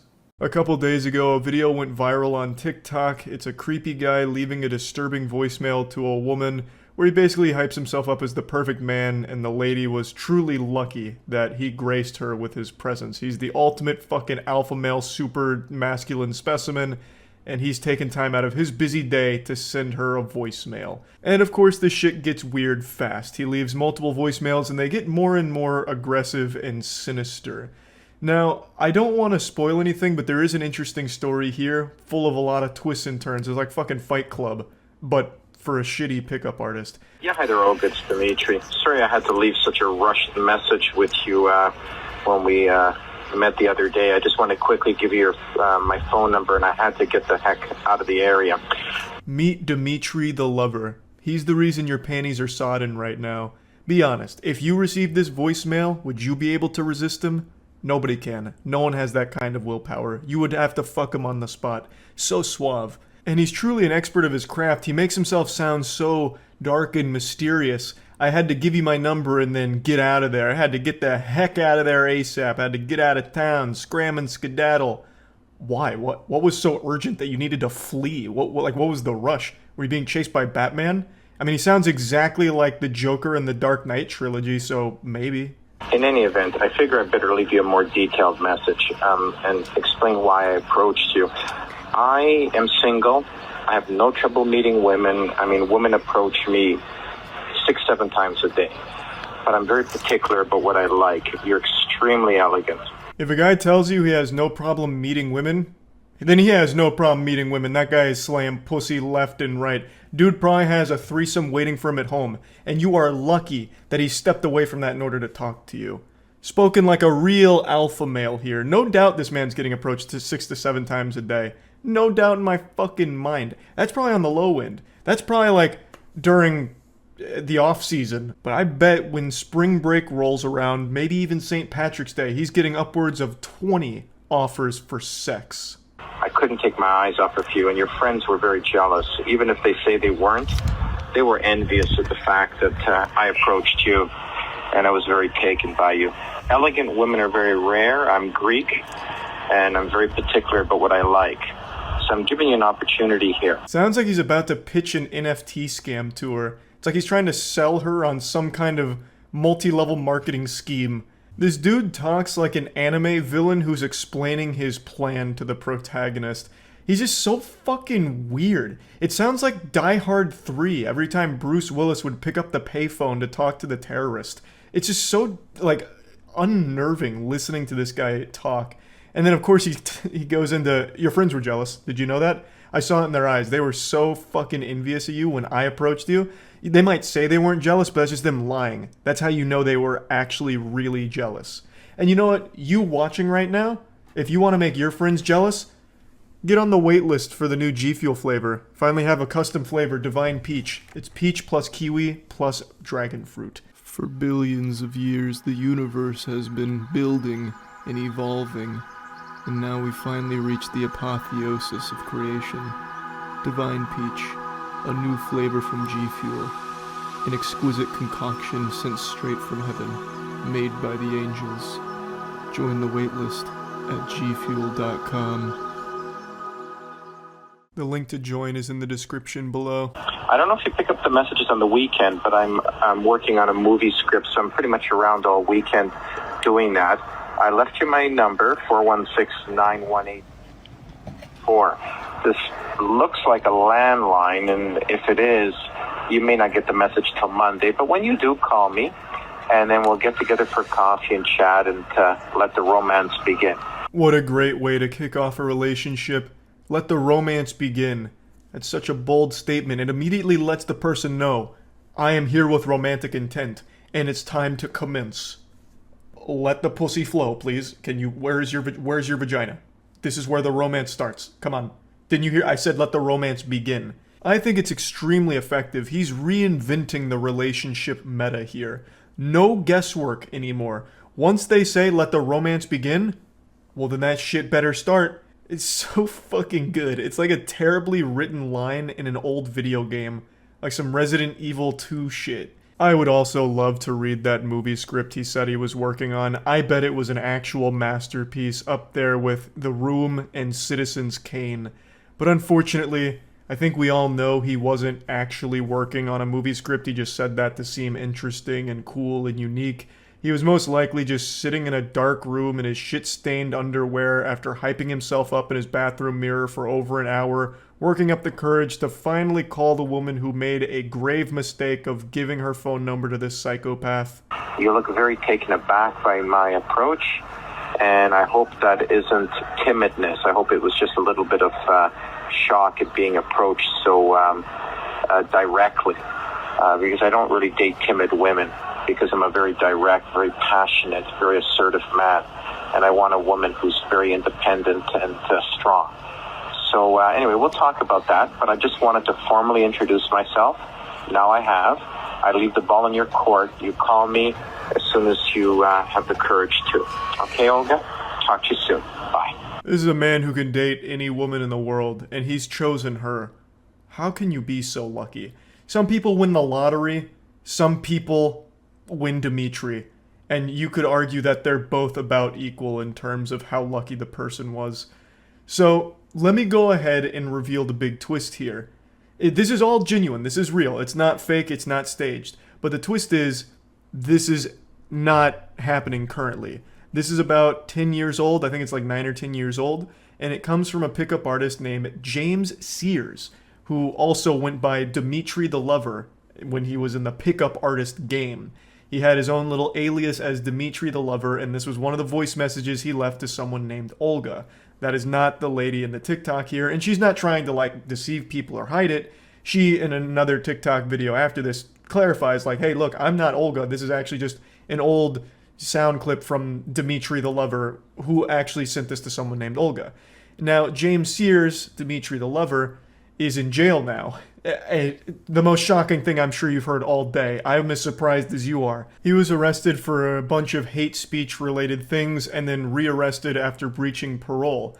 Now, I'm sure you all have a picture of what this guy looks like in your head right now, and I'm about to show you what he actually looks like, and I bet a huge amount of you are very close to what he looks like in the real world. He looks exactly like what you expect. Almost exactly like what I have pictured when I first heard this. So here he is. It's fucking wild, huh?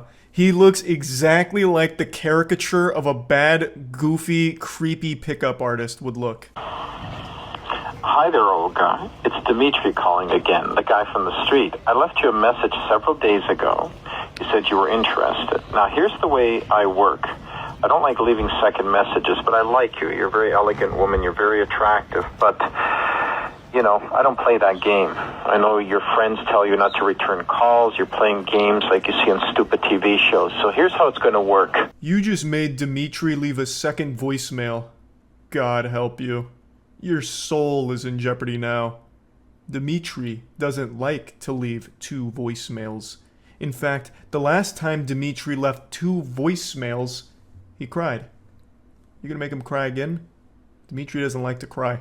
You can hear him starting to get angry. He starts saying, "This is how it's gonna go." So we're getting to experience in real time the transformation of a nice guy into a bad boy. It is now 4:30 on Wednesday. Now, I'll assume that you've already left work, because, you know, some people leave early, and I'll grant you that. But if I do not receive a phone call back from you by 3 o'clock Thursday afternoon, I'm no longer interested, and you can erase my number. I don't play games like that. I'm completely single. I'm very intelligent. Hey, listen, Dimitri, you don't have to tell us that you're intelligent. We all get that impression here. Just listening to you, I think we can all recognize that your IQ is at least 5 figures. Like, that shit is huge. That is a galaxy brain you're working with. I'm great in bed. I make great money. Believe it or not, I'm a complete catch. I've only been single 4 months. I had a long-distance relationship. You know, went a year. It's very tough to maintain it like that, and it didn't work out. There's nothing wrong. Undoubtedly, he is the complete package. This truly is a huge catch here for Olga. I can't believe the long-distance relationship didn't work out. I bet this guy was doing everything he could to make it work. But it is difficult to keep that going when the long-distance relationship is Dimensions with that 2D waifu kind of shit. But, you know, I'm sure he had a good time and it was mutual. And now Olga had a chance, but she blew it. You know, she didn't call back in a timely fashion, and Dimitri had to leave 2 voicemails, and from there, the whole ass was blown off of this operation here, and there was no salvaging the relationship. They could have been a great couple. They could have been married by now.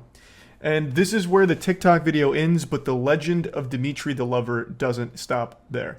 There's actually still quite a bit from Dimitri the Lover, but I won't get into it today because there's a lot. He was kind of popular on the internet as a punching bag. I was vaguely familiar of him like 10 years ago or something. I knew the name at least a little bit. So there is more, but we won't go over it today. Maybe at some point we'll go through more of his voicemails and shit that he used to do. But for now, that's about it. See ya. I don't care what your plans were for today, they're about to change. So call in sick to work, and I don't give a shit if it's like the biggest day of your life, your wife's in labor right now, delivering your brand new baby into this world, and you're on the way to the hospital right now to be supportive and help. You're about to pull over, because I'm going to show you a man that's going to make you too horny to function. You're going to black out from pure ecstasy. I'm talking, of course, about Dimitri the Lover. A couple days ago, I gave you just a small appetizer, a little taste of Dimitri the Lover, and my god, it tasted like ass. Now, I mentioned in the last video, Dimitri the Lover was actually an alias used by a pickup artist named James Sears. James Sears used to be a name that struck fear into the hearts of women everywhere. He's like the boogeyman. But if the boogeyman was like 5 times scarier, he looks like if Tommy Wiseau and Harvey Weinstein did a fusion dance. And yes, he has been rearrested, like I mentioned, but today I wanted to finish the voicemails that he left because in the viral TikTok video we covered, it was only half of the story, and I think it's not right that we don't get the conclusion here to this wonderful fairy tale of sadness and disaster. This dude, I have to imagine, was collecting restraining orders like Pokemon cards back in his prime. Like, goddamn. So, we're picking up right where we left off. I had a long-distance relationship. You know, it went a year. It's very tough to maintain it like that, and it didn't work out. There's nothing wrong with me. Matter of fact, I'm one of the few men in the city that has nothing wrong with him. It's about time, finally, a man with nothing wrong with them. A sane, rational, nice guy. I don't even know why he brings up a long-distance relationship that failed. I guess he's just still very upset about it, and you can still kind of hear that pain in his voice. It's just an old scar now, a battle wound that he can't help but pour salt in. Oh yeah, the relationship failed all because of her, no fault of my own. There's nothing wrong with me. She did it. But it doesn't bother anymore. I'm completely over it. I've moved on. I swear to God, I've moved on. I've had sex 50 fucking times a day ever since, and I'm much happier now, I fucking promise you. And don't you ever question whether or not I'm happy about it. Also, I have to doubt whether or not this relationship ever existed in the first place. This seems like another classic manipulation tactic from pickup artists where you're supposed to make yourself look as pathetic as possible in front of a woman, hoping that she feels bad enough to have sex with you. So I'm giving you that 3 o'clock deadline. If I don't hear from you, you lose my number. I'm erasing yours right now, so you won't be hearing back from me. So that's it. 3 o'clock tomorrow, or you can just completely forget it. Actual serial killer vibes coming off of this guy here. Straight up the Riddler from the new Batman movie. Hitting him with the less you have of it, the more valuable it becomes. But instead of the answer being friends, in this case, it's brain cells. I don't understand how someone becomes this delusional, this out of touch, and not have a single iota of self-awareness like, damn, this is creepy. He is actually pretending to be a fucking movie villain. Now, I understand if you've got other issues, like maybe you're not playing games, maybe you've had, I don't know, maybe you were abused in childhood, maybe your mother has cancer, you're going to chemo, maybe you're just a person who's extremely frightened or has an anxiety disorder. Maybe you're on some medication for that. I don't know. There could be another issue that I'm not aware of. Honestly, that's the only logical explanation for why she hasn't called him back yet. That she must have been abused as a child. All of that trauma from her childhood makes it very difficult to fall in love with a real good man like James Sears. Honestly, this voicemail reminds me of the movie One Missed Call, the old horror movie that scared me when I was a child, where you get like a phone call and it's a voicemail of you dying on the other end and then you die in real life. Getting a voicemail from James would be scarier than if One Missed Call was real. Like, this guy is so unbelievably creepy, he's making my butthole pucker. Like, I just feel like I'm going into fight or flight mode just listening to this voicemail from the outside. I briefly hinted at deeper lore in the last video with the whole James Sears anime, and once we're done with the voicemail, I'll get into it a little bit more, but he actually had his own weird, creepy newsletter too. So it wasn't just directly harassing women and making them feel unsafe, he also did it using writing as well. But nobody says, call me, hands a person a business card, and then doesn't return calls. It's extremely passive-aggressive. You should actually look that up, passive-aggressive personality disorder. And you let me know if you've got issues, psychological issues, if you're on any sort of medication for anxiety or depression, I'm not interested. Dude's making this sound like one of those dick-growing pill commercials like Cialis or whatever. If you're taking any of the following medication, then Dimitri the Lover's not interested, and then just goes into list potential side effects. You also gotta love the pickup artist classic of insulting the women. Oh, you should look into passive-aggressive personality disorder. I am a licensed psychiatrist, so I'm diagnosing you, in fact, with that personality disorder. And you're lucky that I'm even taking the time to continue talking to you because you're diseased. You're filthy. That is an actual pickup artist staple. Just point blank insulting women and being obnoxious assholes and expecting sex in return. Just like, hey, you stupid bitch. You disgusting harpy. I bet you suffer from loose pussy disorder. But whatever, I'm a nice enough guy to give you the time of day. So when are we fucking? It's so baffling to me, because almost every pickup artist guru I've ever listened to recommends some type of manipulation tactic that includes belittling and insulting the woman. And you can see it on full display here in these voice messages. Okay? But if you're psychologically normal and you haven't called me because there's been some horrible thing that's happened in your life which prevented you, that's fine. But otherwise, don't call me. Okay? Bye. Yeah, that's right. There's only one excuse for not calling Dimitri the lover back, and that's if you've been kidnapped, or maybe severely injured by a falling meteor or something. That's the only possible explanation for why someone wouldn't return Dimitri the lover's phone calls. I love that perspective. Oh god, she hasn't called me in a week. Something must be wrong. She must have been kidnapped by terrorists. I'm gonna have to leave her an angry voicemail about it. It's so wild. She must have been abused as a child. Otherwise, why didn't she call me back? It just doesn't make any sense. I'm just such a catch. I'm the only guy here that is just perfect for her and she hasn't called me back. Thus, something must have gone awry. Maybe she has some kind of psychological disorder. Yeah, that's probably it. She's not sane like I am. So weird. But anyway, that's the end of the voicemails from Dimitri the Lover, at least the ones that I find. This was the director's cut of it. However, that's not where James Sears' story ends. So like I briefly mentioned, James Sears had a publication that eventually got him tossed in the slammer. That's what he was arrested for.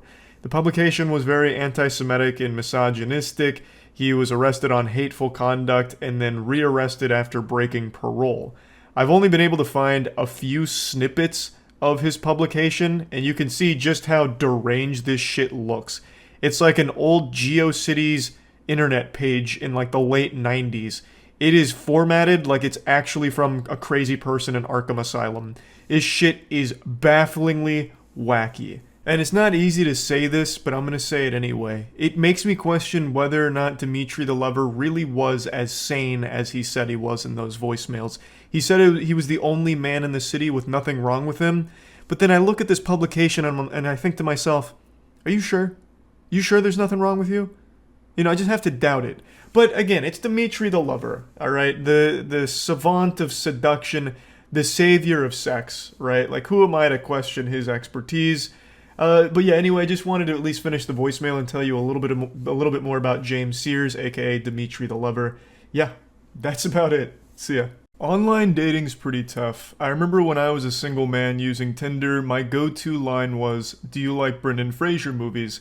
It worked to tremendous success. It was like a real-life cheat code for getting laid. But I understand not everyone's gonna be as suave as I was. However, I'd argue nobody has less game than the guy I'm about to show you. This should lift your spirits. If you ever feel bad about yourself, like, damn, I suck at online dating, just know you'll never be as bad as this living, breathing organism I'm about to show you. For those that have been around the channel for a while, you'll know that I've always enjoyed reading horrible flirting as well as just really disastrous, like, romance attempts online. I used to have a whole series going through Facebook flirting, which is where I learned about, you know, bitch lasagna, as well as also a line I still use today, "Put your ass in my asshole, baby." Things like that. I've always loved it. I don't really make content around it anymore, but today I had to come out of retirement. I had to dust off the old championship belt here for this one because I saw this on Reddit and I was smiling ear to ear. It is so bad. So this is where our journey begins. Now, again, this was posted to Reddit, so there's like a 90% chance it's fake.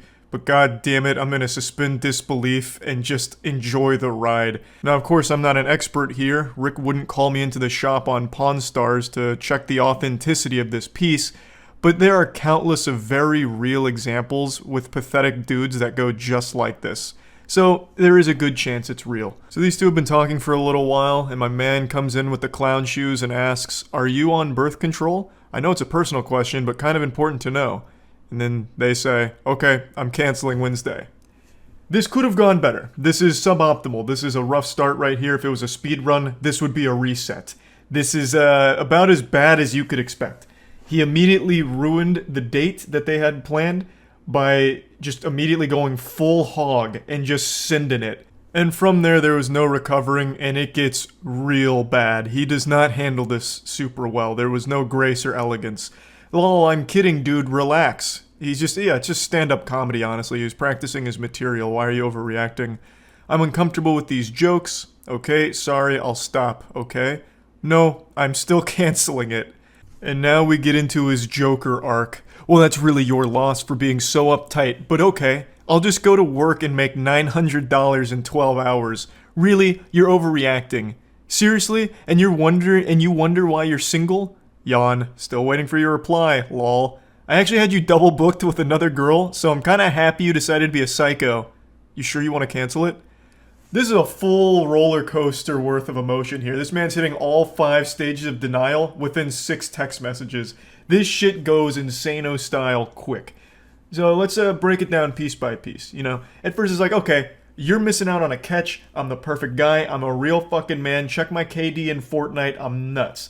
And you know what, fuck you, I'm just gonna go make $900 in 12 hours at my job, because I'm pulling fat racks. I've got stacks on stacks, like I'm kinda nutty, I'm one of the wealthiest men in the world, in fact. Then you can see panic start to set in when the money play didn't pan out. I'm guessing like 5 minutes had passed and he was already hyperventilating and breathing into a paper bag to calm himself down. So he tries to like put it on her like something's wrong with her, she's overreacting, why are you just freaking out over nothing? It's like that scene in Airplane with that girl who's like afraid of flying. So they start like shaking her. Hey, get a hold of yourself. Come on, get a hold of yourself. It was just a joke. So then he goes right into his bad boy mode. He puts on his sunglasses and trench coat and says, you know what, actually this is good for me. I double booked you with another girl. So the fact that you're psycho is helpful for me, because now I can just go to this other girl. In fact, I was just trying to have like 10 girls to have sex with on the same day, and you were just one of the many. So it's not that big of a deal. But are you sure you want to cancel? Like, I'm totally telling the truth, but are you like sure you want to cancel? I love that attempt. It's like, I'm so desirable, actually. In fact, I totally forgot I'd already had another girl that I was gonna fuck this day, so it's fine. And then has the audacity to call her a psycho. And I love the way that he says it, I double booked. This man has clearly never actually had a date in his life. It's like he's just penciling it in on a calendar, as if it's like a part of his job. Now we make a transition into Act 3 here, into just full-blown neediness and scary obsession. Please call me, please, I'm at work, dude. Lol, I know, I'm just being incredibly annoying to show you how most guys act, so maybe you'll realize I'm not that bad.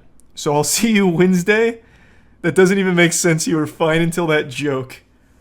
This is a Hail Mary. This man hatched the ultimate plan, so after he realized that by begging to be called back, it was a bit much, a rare moment of self-reflection. He's like, okay, yeah, it's a bit weird. So then he's like, how do I get out of this now? I've got it. I was actually just pretending to be needy and obsessed. It was called acting. I was actually just doing this to show you what most other simpletons do, not a sophisticated, nice guy like me. So I'll see you Wednesday, right?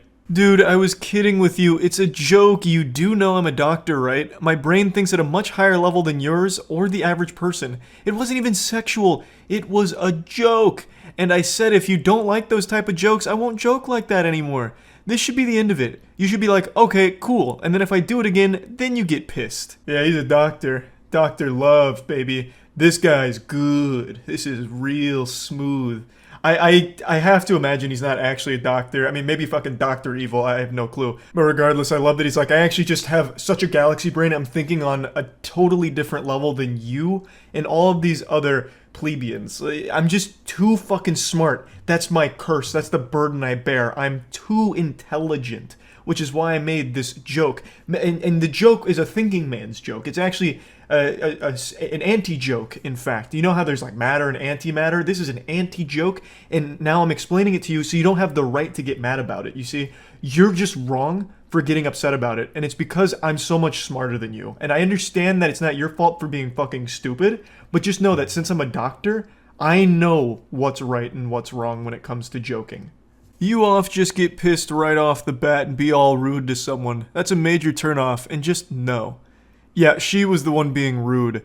She was nice enough to give you like a warning that she's canceling. She's like, hey, you're a fucking weirdo and I'm canceling. She could have just said nothing and not showed up on Wednesday, wasting your time by going there. And you just sit there all fucking soft cock in hand waiting and just not even getting a response. But she was nice enough to like cancel to your face. Like, that's far more than you deserved. Okay, so rant over. Are we cool now?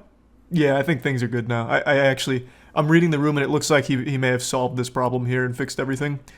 You just talk shit to me. All I said was I'm canceling it. I didn't do what did talk shit to someone. What?